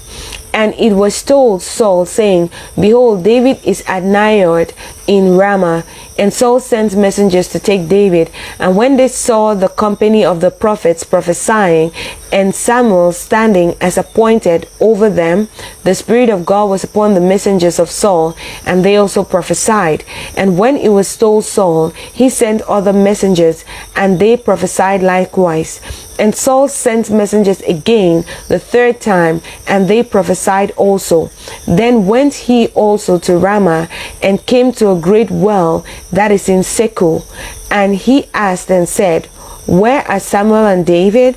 And one said, Behold, they be at Naioth in Ramah. And he went thither to Naioth in Ramah. And the Spirit of God was upon him also, and he went on and prophesied until he came to Naioth in Ramah. And he stripped off his clothes also, and prophesied before Samuel in like manner, and lay down naked all that day and all that night. Wherefore they say, Is Saul also among the prophets? 1 Samuel chapter 20. And David fled from Naioth in Ramah, and came and said before Jonathan, What have I done? What is my iniquity? And what is my sin before thy father, that he seeketh my life? And he said unto him, God forbid, thou shalt not die. Behold, my father will do nothing, either great or small, but that he will shew it me. And why should my father hide this thing from me? It is not so. And David sware moreover, and said, Thy father certainly knoweth that I have found grace in thine eyes. And he said, Let not Jonathan know this, lest he be grieved. But truly, as the Lord liveth, and as thy soul liveth, there is but a step between me and death. Then said Jonathan unto David, Whatsoever thy soul desireth, I'll even do it for thee. And David said unto Jonathan, Behold, tomorrow is the new moon, and I should not fail to sit with the king at meat. But let me go, that I may hide myself in the field until the third day at even. If thy father at all miss me, then say, David earnestly asked leave of me, that he might run to Bethlehem, his city, for there is a yearly sacrifice there for all the family. If he say thus, it is well, thy servant shall have peace. But if he be very wroth, then be sure that evil is determined by him. Therefore thou shalt deal kindly with thy servant, for thou hast brought thy servant into a covenant of the Lord with thee. Notwithstanding, if there be in me iniquity, slay me thyself, for why shouldest thou bring me to thy father? And Jonathan said, Far be it from thee, for I knew certainly that evil were determined by my father to come upon thee. Then would not I tell it thee? Then said David to Jonathan, Who shall tell me? Or what if thy father answer thee roughly? And Jonathan said unto David, Come, and let us go out into the field. And they went out both of them into the field. And Jonathan said unto David, O Lord God of Israel, when I have sounded my father about tomorrow any time, or the third day, and behold, if there be good toward David, and I then send not unto thee, and shew with thee, the Lord do so, and much more to Jonathan. But if it pleased my father to do thee evil, then I will shew with thee, and send thee away, that thou mayest go in peace, and the Lord be with thee, as he had been with my father. And thou shalt not only while yet I live shew me the kindness of the Lord, that I die not, but also thou shalt not cut off thy kindness from my house forever. No, not when the Lord had cut off the enemies of David, every one from the face of the earth. So Jonathan made a covenant with the house of David, saying, Let the Lord even require it at the hand of David's enemies. And Jonathan caused David to swear again, because he loved him, for he loved him as he loved his own soul. Then Jonathan said to David, Tomorrow is a new moon, and thou shalt be missed, because thy seat will be empty. And when thou hast stayed 3 days, then thou shalt go down quickly, and come to the place where thou didst hide thyself, when the business was in hand, and shall remain by the stone Ezel. And I will shoot 3 arrows on the side thereof, as though I shot at a mark. And behold, I would send a lad, saying, Go, find out the arrows. If expressly say unto the lad, Behold, the arrows are on this side of thee, take them, then come thou, for there is peace to thee, and no hurt, as the Lord liveth. But if I say thus unto the young man, Behold, the arrows are beyond thee, go thy way, for the Lord hath sent thee away. And as touching the matter which thou and I have spoken of, behold, the Lord be between thee and me forever. So David hid himself in the field, and when the new moon was come, the king sat him down to eat meat. And the king sat upon a seat, as at other times, even upon a seat by the wall. And Jonathan arose, and Abner sat by Saul's side, and David's place was empty. Nevertheless, Saul spake not anything that day, for he thought, something had befallen him. He is not clean. Surely he is not clean. And it came to pass on the morrow, which was the 2nd day of the month, that David's place was empty. And Saul said unto Jonathan his son, Wherefore cometh not the son of Jesse to meat, neither yesterday nor today? And Jonathan answered Saul, David earnestly asked leave of me to go to Bethlehem. And he said, Let me go, I pray thee, for our family had a sacrifice in the city, and my brother, he had commanded me to be there. And now, if I have found favor in thine eyes, let me get away, I pray thee, and see my brethren. Therefore he cometh not unto the king's stable. Then Saul's anger was kindled against Jonathan, and he said unto him, Thou son of the perverse, rebellious woman, do not I know that thou hast chosen the son of Jesse to thine own confusion, and unto the confusion of thy mother's nakedness? For as long as the son of Jesse liveth upon the ground, thou shalt not be established, nor thy kingdom. Wherefore now send and fetch him unto me, for he shall surely die. And Jonathan answered Saul his father, and said unto him, Wherefore shall he be slain? What had he done? And Saul cast a javelin at him to smite him, whereby Jonathan knew it was determined of his father to slay David. So Jonathan arose from the table in fierce anger, and did eat no meat the second day of the month, for he was grieved for David, because his father had done him shame. And it came to pass in the morning that Jonathan went out unto the field at the time appointed with David, and a little lad with him. And he said unto his lad, Run, find out now the arrows which I shoot. And as the lad ran, he shot an arrow beyond him. And when the lad was come to the place of the arrow which Jonathan had shot, Jonathan cried after the lad and said, Is not the arrow beyond thee? And Jonathan cried after the lad, Make speed, haste, stay not. And Jonathan's lad gathered up the arrows and came to his master. But the lad knew not anything. Only Jonathan and David knew the matter. And Jonathan gave his artillery unto his lad, and said unto him, Go, carry them to the city.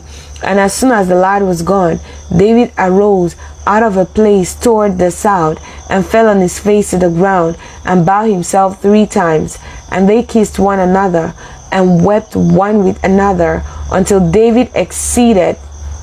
And Jonathan said to David, Go in peace, for as much as we have sworn both of us in the name of the Lord, saying, The Lord be between me and thee, and between my seed and thy seed forever. And he arose and departed, and Jonathan went into the city. 1 Samuel chapter 21. Then came David to Nob, to Ahimelech the priest. And Ahimelech was afraid of the meeting of David, and said unto him, Why art thou alone, and no man with thee?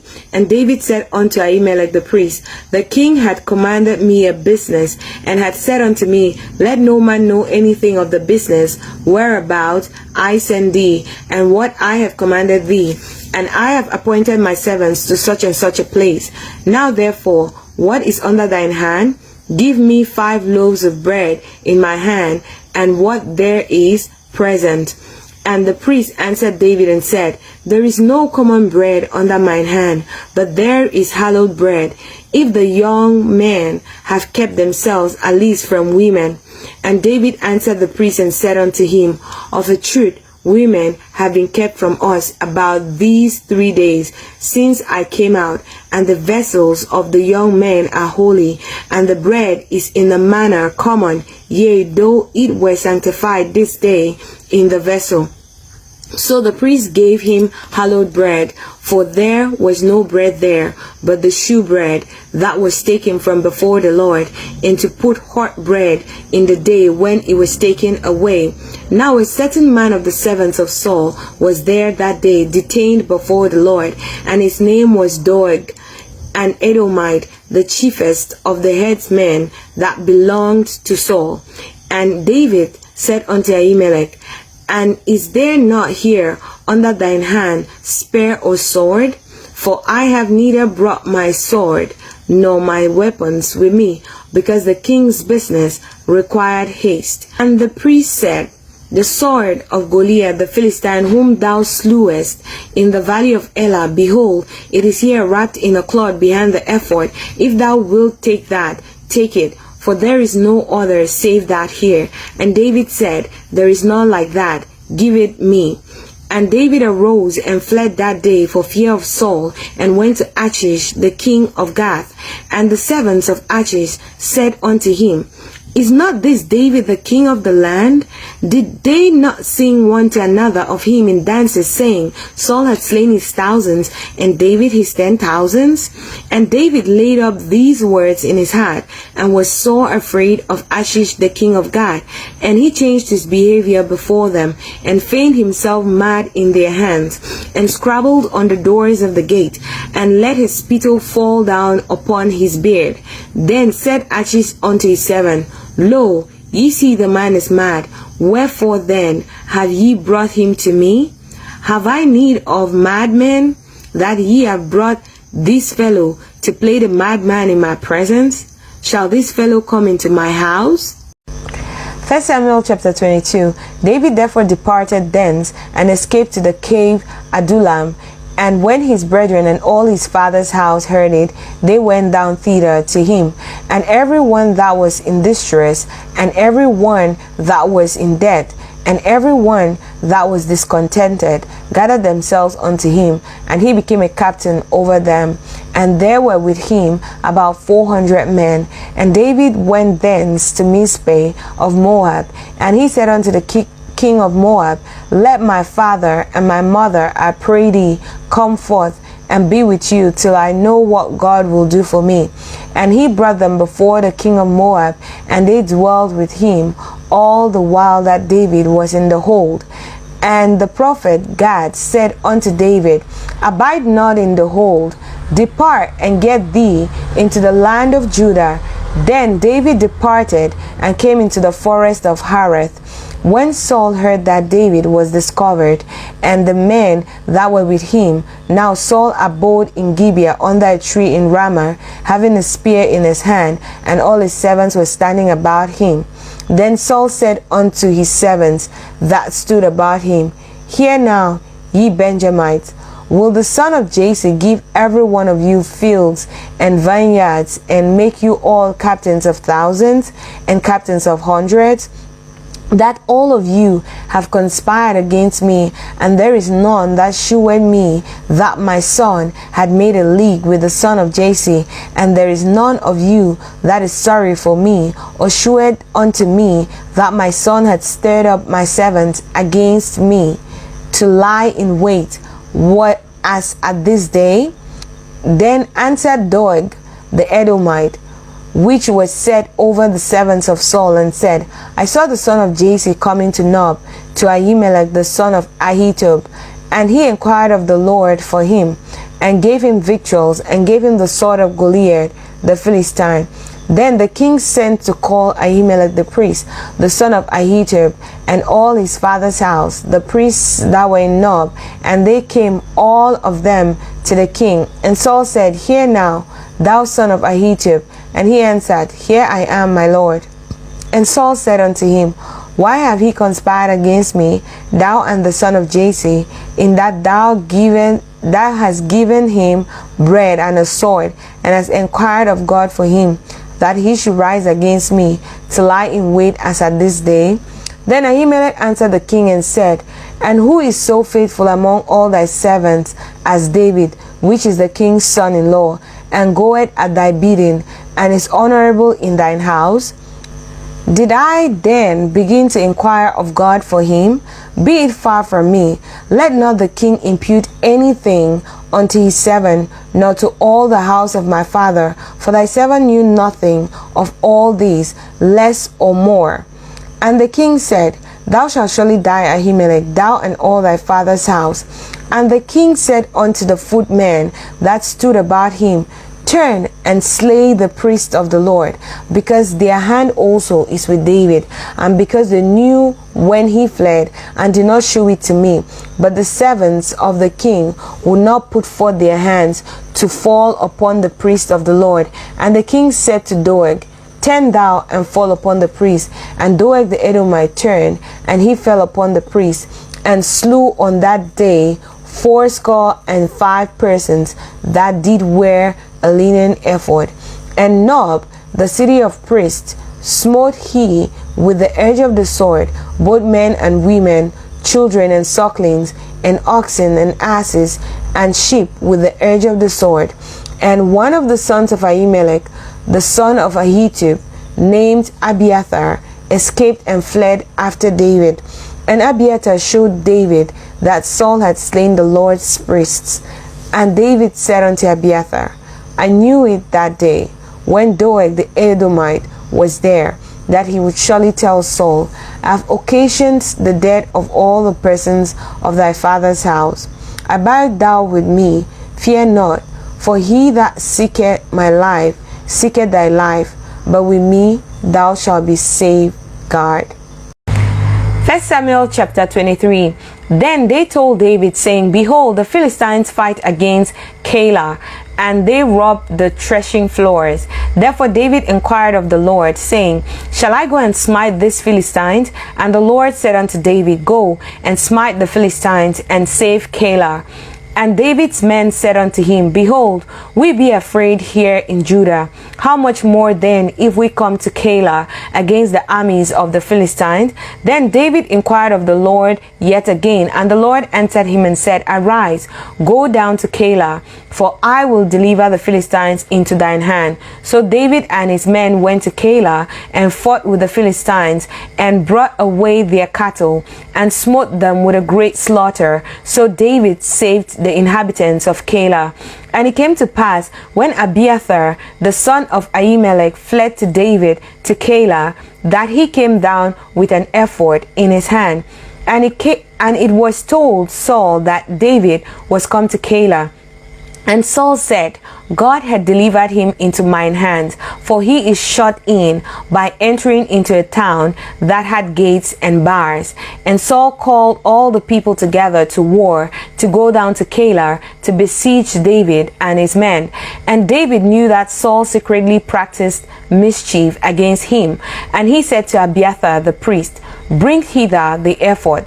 Then said David, O Lord God of Israel, thy servant hath certainly heard that Saul seeketh to come to Keilah, to destroy the city for my sakes. Will the men of Keilah deliver me up into his hand? Will Saul come down, as thy servant had heard? O Lord God of Israel, I beseech thee, tell thy servant. And the Lord said, He will come down. Then said David, Will the men of Keilah deliver me and my men into the hand of Saul? And the Lord said, They will deliver thee up. Then David and his men, which were about 600, arose and departed out of Keilah, and went whithersoever they could go. And it was told Saul that David was escaped from Keilah, and he forbare to go forth. And David abode in the wilderness in strongholds, and remained in a mountain in the wilderness of Ziph. And Saul sought him every day, but God delivered him not into his hands. And David saw that Saul was come out to seek his life, and David was in the wilderness of Ziph in a wood. And Jonathan, Saul's son, arose and went to David into the wood, and strengthened his hand in God. And he said unto him, Fear not, for the hand of Saul my father shall not find thee, and thou shalt be king over Israel. I shall be next unto thee, and that also Saul my father knoweth. And they two made a covenant before the Lord, and David abode in the wood, and Jonathan went to his house. Then came up the Ziphites to Saul to Gibeah, saying, Doth not David hide himself with us in strongholds in the wood, in the hill of Hashilah, which is on the south of Jeshimon? Now therefore, O king, come down according to all the desire of thy soul to come down, and our part shall be to deliver him into the king's hand. And Saul said, Blessed be he of the Lord, for ye have compassion on me. Go, I pray you, prepare yet, and know and see his place where his hunt is, and who had seen him there. For it is told me that he dealeth very subtly. See therefore, and take knowledge of all the lurking places where he hideth himself, and come he again to me with the certainty, and I will go with you. And it shall come to pass, if he be in the land, that I will search him out throughout all the thousands of Judah. And they arose and went to Ziph before Saul, but David and his men were in the wilderness of Maon, in the plain of the south of Jeshimon. Saul also and his men went to seek him, and they told David. Wherefore he came down into a rock, and abode in the wilderness of Maon. And when Saul heard that, he pursued after David in the wilderness of Maon. And Saul went on this side of the mountain, and David and his men on that side of the mountain. And David made haste to get away for fear of Saul, for Saul and his men compassed David and his men round about to take them. But there came a messenger unto Saul, saying, Haste thee and come, for the Philistines have invaded the land. Wherefore Saul returned from pursuing after David, and went against the Philistine. Therefore they called that place Selah Amalekoth. And David went up from thence and dwelt in strongholds at Engedi. 1 Samuel chapter 24. And it came to pass, when Saul was returned from following the Philistines, that it was told him, saying, Behold, David is in the wilderness of Engedi. Then Saul took 3,000 chosen men out of all Israel, and went to seek David and his men upon the rocks of the wild goats. And he came to the sheepcotes by the way, where was a cave. And Saul went in to cover his feet, and David and his men remained in the sides of the cave. And the men of David said unto him, Behold, the day of which the Lord said unto thee, Behold, I'll deliver thine enemy into thine hand, that thou mayest do to him as it seemed good unto thee. Then David arose and cut off the skirt of Saul's robe privately. And it came to pass afterward that David's heart smote him, because he had cut off Saul's skirt. And he said unto his men, The Lord forbid that I should do this thing unto my master, the Lord's anointed, to stretch forth mine hand against him, seeing he is the anointed of the Lord. So David stayed his servants with these words, and suffered them not to rise against Saul. But Saul rose up out of the cave and went on his way. David also arose afterward and went out of the cave and cried after Saul, saying, My lord the king. And when Saul looked behind him, David stooped with his face to the earth and bowed himself. And David said to Saul, Wherefore hearest thou men's words, saying, Behold, David seeketh thy hurt? Behold, this day thine eyes have seen how that the Lord hath delivered thee today into mine hand in the cave. And some bade me kill thee, but mine eyes spared thee. And I said, I'll not put forth mine hand against my Lord, for he is the Lord's anointed. Moreover, my father, see the skirt of thy robe in my hand, for in that I cut off the skirt of thy robe, and killed thee not. Know thou and see that there is neither evil nor transgression in mine hand, and I have not sinned against thee. Yet thou huntest my soul to take it. The Lord judge between me and thee, and the Lord avenge me of thee, but my hand shall not be upon thee. And as the proverb of the ancients, wickedness proceeded from the wicked, but my hand shall not be upon thee. And after whom is the king of Israel come out? After whom dost thou pursue? After a dead dog? After a flea? The Lord therefore be judge, and judge between me and thee, and see, and plead my cause, and deliver me out of thine hand. And it came to pass, when David had made an end of speaking these words unto Saul, that Saul said, Is this thy voice, my son David? And Saul lifted up his voice and wept. And he said to David, Thou art more righteous than I, for thou hast rewarded me good, whereas I have rewarded thee evil. And thou hast shewed this day how that thou hast dealt well with me, for as much as when the Lord had delivered me into thine hand, thou killest me not. For if a man find his enemy, will he let him go well away? Wherefore the Lord reward thee good, for that thou hast done unto me this day. And now, behold, I know well that thou shalt surely be king, and that the kingdom of Israel shall be established in thy hand.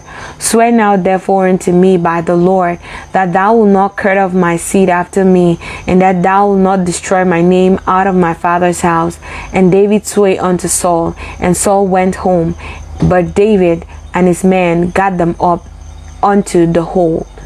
1 Samuel chapter 25. And Samuel died, and all the Israelites were gathered together, and lamented him, and buried him in his house at Ramah. And David arose and went down to the wilderness of Paran.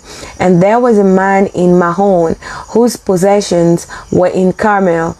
And the man was very great, and he had 3,000 sheep and 1,000 goats, and he was sharing his sheep in Carmel. Now the name of the man was Nabal, and the name of his wife Abigail, and she was a woman of good understanding and of a beautiful countenance. But the man was churlish and evil in his doings, and he was of the house of Caleb. And David heard in the wilderness that Nabal did share his sheep. And David sent out 10 young men. And David said unto the young men, Get you up to Carmel, and go to Nabal, and greet him in my name. And thus shall ye say to him that liveth in prosperity, Peace be both to thee, and peace be to thine house, and peace be unto all that thou hast. And now I've heard that thou hast sharers. Now thy shepherds which were with us, we heard them not, neither was there aught missing unto them all the while they were in Carmel. Ask thy young men, and they will shew thee. Wherefore let the young men find favor in thine eyes, for we come in a good day.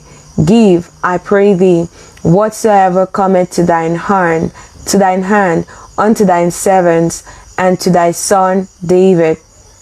And when David's young men came, they spake to Nabal according to all those words in the name of David, and ceased. And Nabal answered David's servants and said, Who is David? And who is the son of Jesse?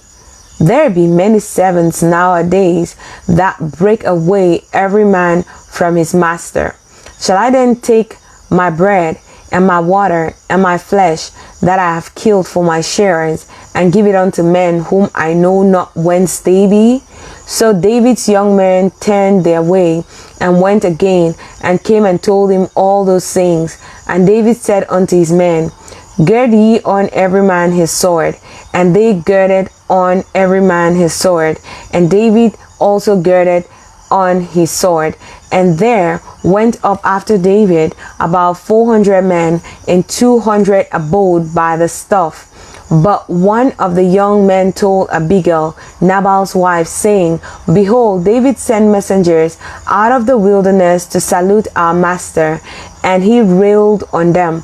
But the men were very good unto us, and we were not hurt, neither missed we anything, as long as we were conversant with them when we were in the fields. They were a wall unto us both by night and day, all the while we were with them, keeping the sheep. Now therefore know and consider what thou wilt do, for evil is determined against our master, and against all his household, for he is such a son of Belial, that a man cannot speak to him. Then Abigail made haste, and took 200 loaves, and 2 bottles of wine, and 5 sheep ready dressed, and 5 measures of parched corn, and 100 clusters of raisins, and 200 cakes of figs, and laid them on asses. And she said unto her servants, Go on before me, behold, I come after you. But she told not her husband Nabal. And it was so, as she rode on the ass, that she came down by the covert of the hill. And behold, David and his men came down against her, and she met them. Now David had said, Surely in vain have I kept all that this fellow had in the wilderness, so that nothing was missed of all that pertained unto him, and he has required me evil for good. So more also do God unto the enemies of David, if I leave all that pertained to him by the morning light, any that pissed against the wall. And when Abigail saw David, she hasted and leaped off the ass, and fell before David on her face, and bowed herself to the ground, and fell at his feet, and said, Upon me, my Lord, upon me, let this iniquity be, and let thine handmaid, I pray thee, speak in thine audience, and hear the words of thine handmaid. Let not my Lord, I pray thee, regard this man of Belial, even Nabal, for as his name is, so is he. Nabal is his name, and folly is with him. But I, thine handmaid, saw not the young man of my Lord, whom thou didst send. Now therefore, my Lord, as the Lord liveth, and as thy soul liveth, seeing the Lord had withholden thee from coming to shed blood, and from avenging thyself with thine own hand, now let thine enemies, and they that seek evil to my Lord, be as Nabal. And now this blessing which thine handmaid had brought unto my Lord, let it even be given unto the young men that follow my Lord. I pray thee, forgive the trespass of thine handmaid, for the Lord will certainly make my Lord a sure house, because my Lord fighteth the battles of the Lord, and evil had not been found in thee all thy days. Yet a man is risen to pursue thee, and to seek thy soul. But the soul of my Lord shall be bound in the bundle of life with the Lord thy God. And the souls of thine enemies, them shall he sling out, as out of the middle of a sling. And it shall come to pass, when the Lord shall have done to my Lord according to all the good that he had spoken concerning thee, and shall have appointed thee ruler over Israel, that this shall be no grief unto thee, nor offense of heart unto my Lord, either that thou hast shed blood causeless, or that my Lord had avenged himself. But when the Lord shall have dealt well with my Lord, then remember thine handmaid. And David said to Abigail, Blessed be the Lord God of Israel, which sent thee this day to meet me. And blessed be thy advice, and blessed be thou, which hast kept me this day from coming to shed blood, and from avenging myself with mine own hand. For in every deed, as the Lord God of Israel liveth, which had kept me back from hurting thee, except thou hadst hasted and come to meet me, surely there had not been left unto Nabal by the morning light any that pissed against the wall. So David received of her hand that which she had brought him, and said unto her, Go up in peace to thine house. See, I have hearkened to thy voice, and have accepted thy person. And Abigail came to Nabal, and behold, he held a feast in his house, like the feast of a king. And Nabal's heart was merry with him, for he was very drunken. Wherefore she told him nothing, less or more, until the morning light. But it came to pass in the morning, when the wine was gone out of Nabal, and his wife had told him these things, that his heart died within him, and he became as a stone. And it came to pass about 10 days after, that the Lord smote Nabal, that he died.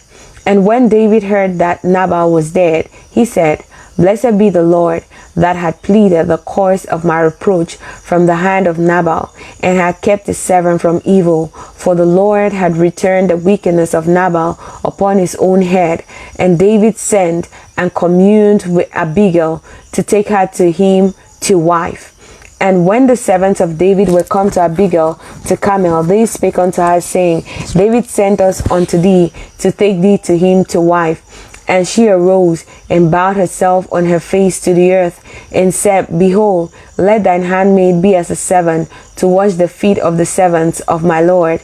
And Abigail hasted and arose, and rode upon an ass with 5 damsels of hers that went after her. And she went after the messengers of David, and became his wife. David also took Ahinoam of Jezreel, and there were also both of them his wives. But Saul had given Michal, his daughter, David's wife, to Phalti, the son of Laish, which was of Galim. 1 Samuel chapter 26. And the Ziphites came unto Saul to Gibeah, saying, Doth not David hide himself in the hill of Hashilah, which is before Jeshimon? Then Saul arose and went down to the wilderness of Ziph, having 3,000 chosen men of Israel with him, to seek David in the wilderness of Ziph. And Saul pitched in the hill of Hashilah, which is before Jeshimon by the way. But David abode in the wilderness, and he saw that Saul came after him into the wilderness. David therefore sent out spies, and understood that Saul was come in very deed. And David arose and came to the place where Saul had pitched, and David beheld the place where Saul lay, and Abner the son of Ner, the captain of his host, and Saul lay in the trench, and the people pitched round about him. Then answered David and said to Ahimelech the Hittite, and to Abishai the son of Zeruiah, brother of Joab, saying, Who will go down with me to Saul to the camp? And Abishai said, I'll go down with thee.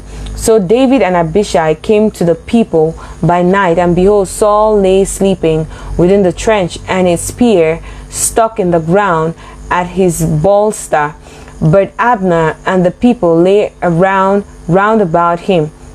Then said Abishai to David, God hath delivered thine enemy into thine hand this day. Now therefore let me smite him, I pray thee, with the spear, even to the earth at once, and I will not smite him the second time. And David said to Abishai, destroy him not, for who can stretch forth his hand against the Lord's anointed and be guiltless? David said furthermore, as the Lord liveth, the Lord shall smite him, or his day shall come to die, or he shall descend into battle and perish.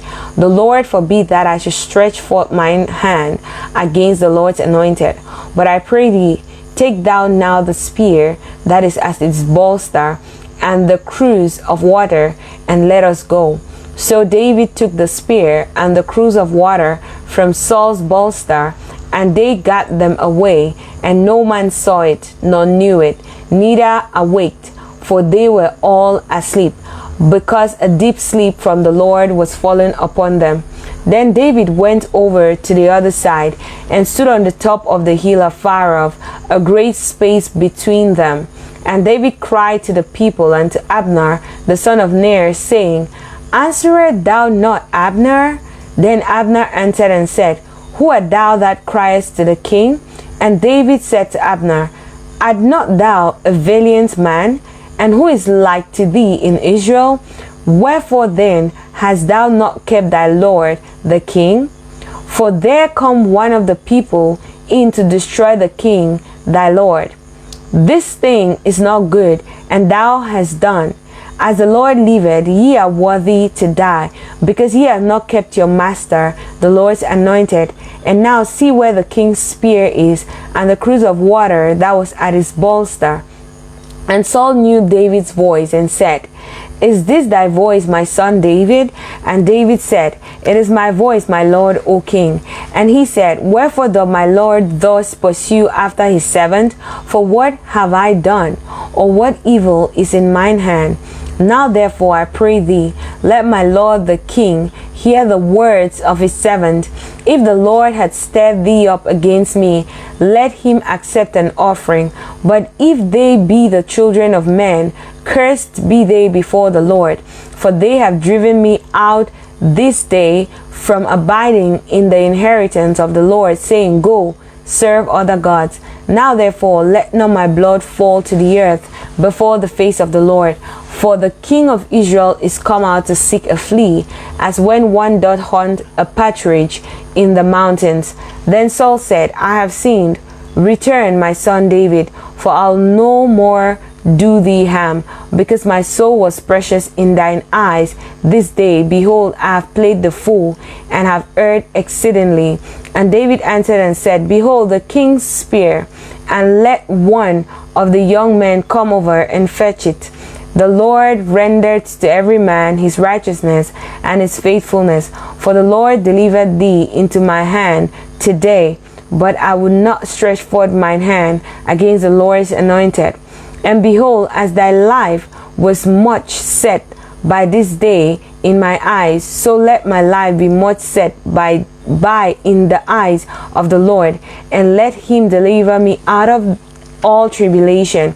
Then Saul said to David, Blessed be thou, my son. Thou shalt both do great things, and also shalt still prevail. So David went on his way, and Saul returned to his place.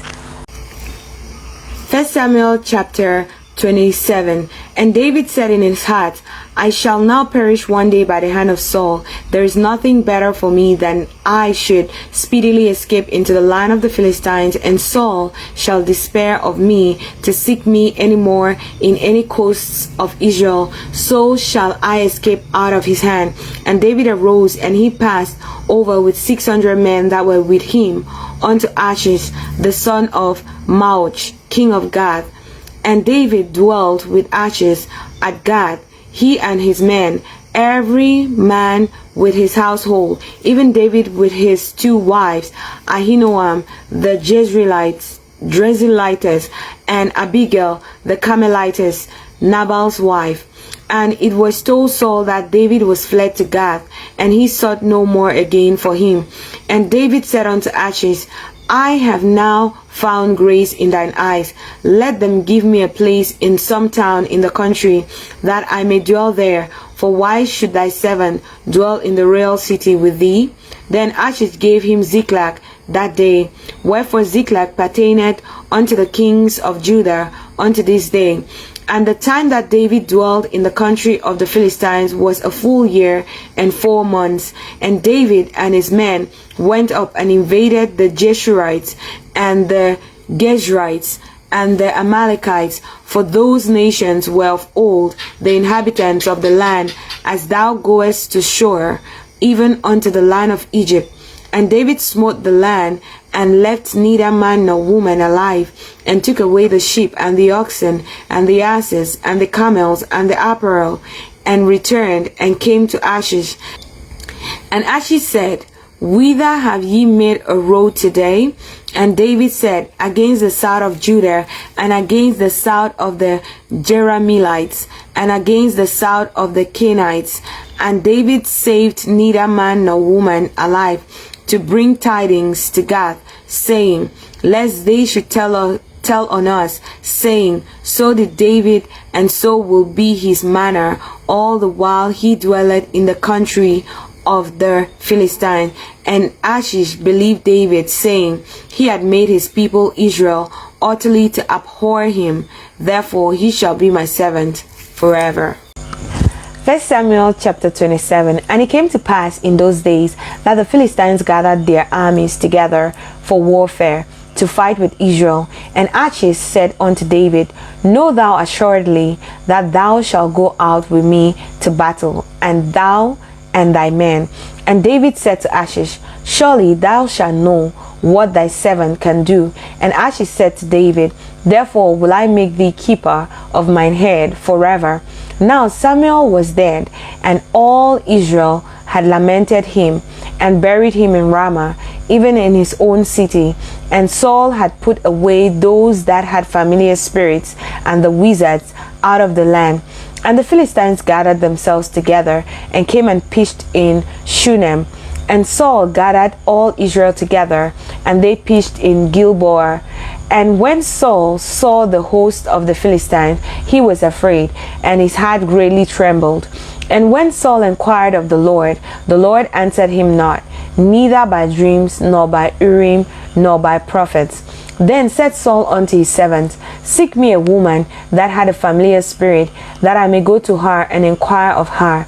And his servants said to him, Behold, there is a woman that had a familiar spirit at Endor. And Saul disguised himself, and put on other raiment, and he went, and 2 men with him. And they came to the woman by night. And he said, I pray thee, divine unto me by the familiar spirit, and bring me him up, whom I shall name unto thee. And the woman said unto him, Behold, thou knowest what Saul had done, how he had cut off those that have familiar spirits, and the wizards out of the land. Wherefore then layest thou a snare for my life, to cause me to die? And Saul swayed to her by the Lord, saying, As the Lord liveth, there shall no punishment happen to thee for this thing. Then said the woman, Whom shall I bring up unto thee? And he said, Bring me up Samuel. And when the woman saw Samuel, she cried with a loud voice. And the woman spake to Saul, saying, Why hast thou deceived me? For thou art Saul. And the king said unto her, Be not afraid, for what sawest thou? And the woman said unto Saul, I saw gods ascending out of the earth. And he said unto her, What form is he of? And she said, An old man cometh up, and he is covered with a mantle. And Saul perceived that it was Samuel, and he stooped with his face to the ground, and bowed himself. And Samuel said to Saul, Why hast thou disquieted me to bring me up? And Saul answered, I am sore distressed, for the Philistines make war against me, and God is departed from me, and answered me no more, neither by prophets nor by dreams. Therefore I have called thee, that thou mayest make known unto me what I shall do. Then said Samuel, Wherefore then dost thou ask of me, seeing the Lord is departed from thee, and is become thine enemy? And the Lord had done to him as he spake by me, for the Lord had rent the kingdom out of thine hand, and given it to thy neighbor, even to David, because thou obeyest not the voice of the Lord, nor executest his fierce wrath upon Amalek. Therefore had the Lord done this thing unto thee this day. Moreover, the Lord will also deliver Israel with thee into the hand of the Philistines, and tomorrow shalt thou and thy sons be with me. The Lord also shall deliver the host of Israel into the hand of the Philistines. Then Saul fell straightway all along on the earth, and was sore afraid because of the words of Samuel. And there was no strength in him, for he had eaten no bread all the day, nor all the night. And the woman came unto Saul, and saw that he was sore troubled, and said unto him, Behold, thine handmaid had obeyed thy voice, and have put my life in thine hand, and have hearkened unto thy words which thou spakest unto me. Now therefore, I pray thee, hearken thou unto the voice of thine handmaid, and let me set a morsel of bread before thee, and eat, that thou mayest have strength when thou goest out on thy way. But he refused and said, I'll not eat. But his servants together with the woman compelled him, and he hearkened unto their voice. So he arose from the earth and sat upon the bed. And the woman had a fat calf in the house, and she hasted and killed it, and took flour and kneaded it, and did bake unleavened bread thereof. And she brought it before Saul and before his servants, and they did eat. Then they arose up and went away that night. 1 Samuel chapter 29. Now the Philistines gathered together all their armies to Aphek, and the Israelites pitched by a fountain which is in Jezreel. And the lords of the Philistines passed on by hundreds and by thousands, but David and his men passed on in the rearward with archers. Then said the princes of the Philistines, What do these Hebrews here? And Achish said unto the princes of the Philistines, Is not this David, the servant of Saul, the king of Israel, which had been with me these days or these years? And I have found no fault in him since he fell unto me unto this day. And the princes of the Philistines were wroth with him. And the princes of the Philistines said unto him, Make this fellow return, that he may go again to his place which thou hast appointed him, and let him not go down with us to battle, lest in the battle he be an adversary to us. For wherewith should he reconcile himself unto his master? Should it not be with the heads of these men? Is not this David, of whom they sang one to another in dances, saying, Saul slew his thousands, and David his 10,000s? Then Achish called David, and said unto him, Surely, as the Lord liveth, thou hast been upright, and thy going out and thy coming in with me in the host is good in my sight. For I have not found evil in thee since the day of thy coming unto me unto this day. Nevertheless, the Lord's favor thee not.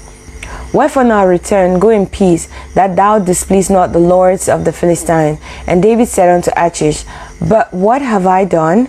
And what hast thou found in thy servant so long as I have been with thee unto this day, that I may not go fight against the enemy of my lord the king?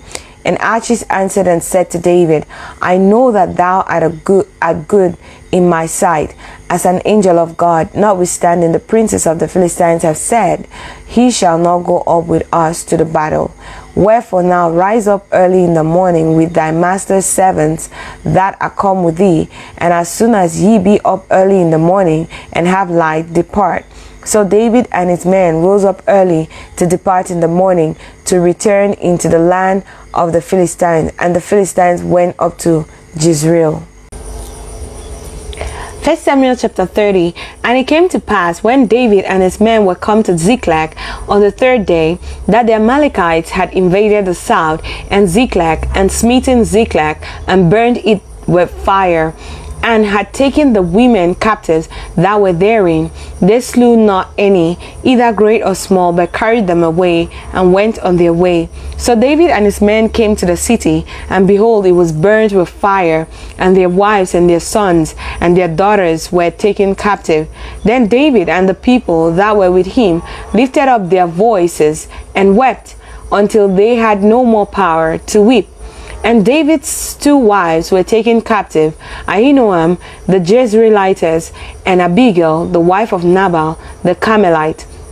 And David was greatly distressed, for the people spake of stoning him, because the soul of all the people was grieved, every man for his sons and for his daughters. But David encouraged himself in the Lord his God. And David said to Abiathar the priest, Ahimelech's son, I pray thee, bring me hither the ephod. And Abiathar brought thither the ephod to David. And David inquired of the Lord, saying, Shall I pursue after this troop? Shall I overtake them? And he answered him, Pursue, for thou shalt surely overtake them, and without fail recover all. So David went, he and the 600 men that were with him, and came to the brook Besor, where those that were left behind stayed.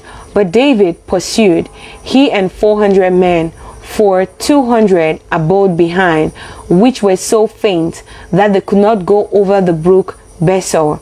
And they found an Egyptian in the field, and brought him to David, and gave him bread, and he did eat, and they made him drink water. And they gave him a piece of a cake of figs, and 2 clusters of raisins. And when he had eaten, his spirit came again to him, for he had eaten no bread nor drunk any water 3 days and 3 nights. And David said unto him, To whom belongest thou, and whence art thou? And he said, I am a young man of Egypt, servant to an Amalekite, and my master left me, because 3 days agone I fell sick. We made an invasion upon the south of the Cherethites, and upon the coast which belongeth to Judah, and upon the south of Caleb, and we burnt Ziklag with fire. And David said to him, Canst thou bring me down to this company? And he said, Swear unto me by God, that thou wilt neither kill me, nor deliver me into the hands of my master, and I'll bring thee down to this company. And when he had brought him down, behold, they were spread abroad upon all the earth, eating and drinking and dancing, because of all the great spoil that they had taken out of the land of the Philistines and out of the land of Judah. And David smote them from the twilight even unto the evening of the next day, and there escaped not a man of them, save 400 young men, which rode upon camels and fled. And David recovered all that the Amalekites had carried away, and David rescued his 2 wives, and there was nothing lacking to them, neither small nor great, neither sons nor daughter, neither spoil nor anything that they had taken to them. David recovered all. And David took all the flocks and the herds which they drave before those other cattle, and said, This is David's spoil. And David came to the 200 men which were so faint that they could not follow David, whom they had made also to abide at the brook Besor. And they went forth to meet David, and to meet the people that were with him. And when David came near to the people, he saluted them. Then answered all the wicked men and men of Belial, of those that went with David, and said, Because they went not with us, we will not give them aught of the spoil that we have recovered, save to every man his wife and his children, that they may lead them away and depart. Then David said, Ye shall not do so, my brethren, with that which the Lord had given us, who had preserved us, and delivered the company that came against us into our hand. For who will hearken unto you in this matter? But as his part is that goeth down to the battle, so shall his part be that tarrieth by the stuff. They shall part alike. And it was so from that day forward, that he made it a statute and an ordinance for Israel unto this day. And when David came to Ziklag, he sent of the spoil unto the elders of Judah, even to his friends, saying, Behold, a present for you of the spoil of the enemies of the Lord. to them which were in Bethel, and to them which were in South Ramoth, and to them which were in Jati, and to them which were in Aroer, and to them which were in Siphmoth, and to them which were in Estemor, and to them which were in Rakal, and to them which were in the cities of the Jerahmeelites, and to them which were in the cities of the Canaanites, and to them which were in Hormah, and to them which were in Chorashan, and to them which were in Atach, and to them which were in Hebron, and to all the places where David himself and his men were wont to hunt. 1 Samuel chapter 31. Now the Philistines fought against Israel, and the men of Israel fled from before the Philistines, and fell down slain in Mount Gilboa. And the Philistines followed hard upon Saul and upon his sons, and the Philistines slew Jonathan and Abinadab and Malchishua, Saul's sons.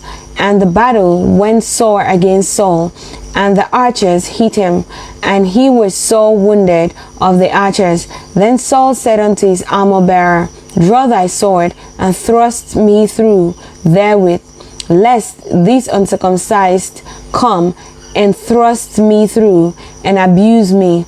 But his armor-bearer would not, for he was sore afraid. Therefore Saul took a sword, and fell upon it. And when his armor-bearer saw that Saul was dead, he fell likewise upon his sword, and died with him. So Saul died, and his 3 sons, and his armor-bearer, and all his men, that same day together.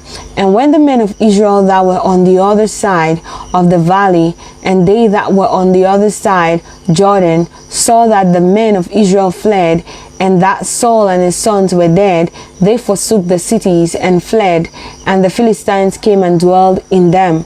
And it came to pass on the morrow, when the Philistines came to strip the slain, that they found Saul and his 3 sons fallen in Mount Gilboa.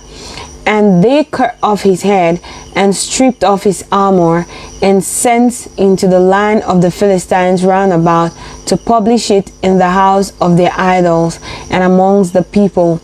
And they put his armor in the house of Ashtaroth, and they fastened his body to the wall of Bethshan. And when the inhabitants of Jabesh Gilead heard of that which the Philistines had done to Saul, all the valiant men arose and went all night, and took the body of Saul and the bodies of his sons from the walls of Bethshan, and came to Jabesh, and burnt them there. And they took their bones, and buried them under a tree at Jabesh, and fasted 7 days.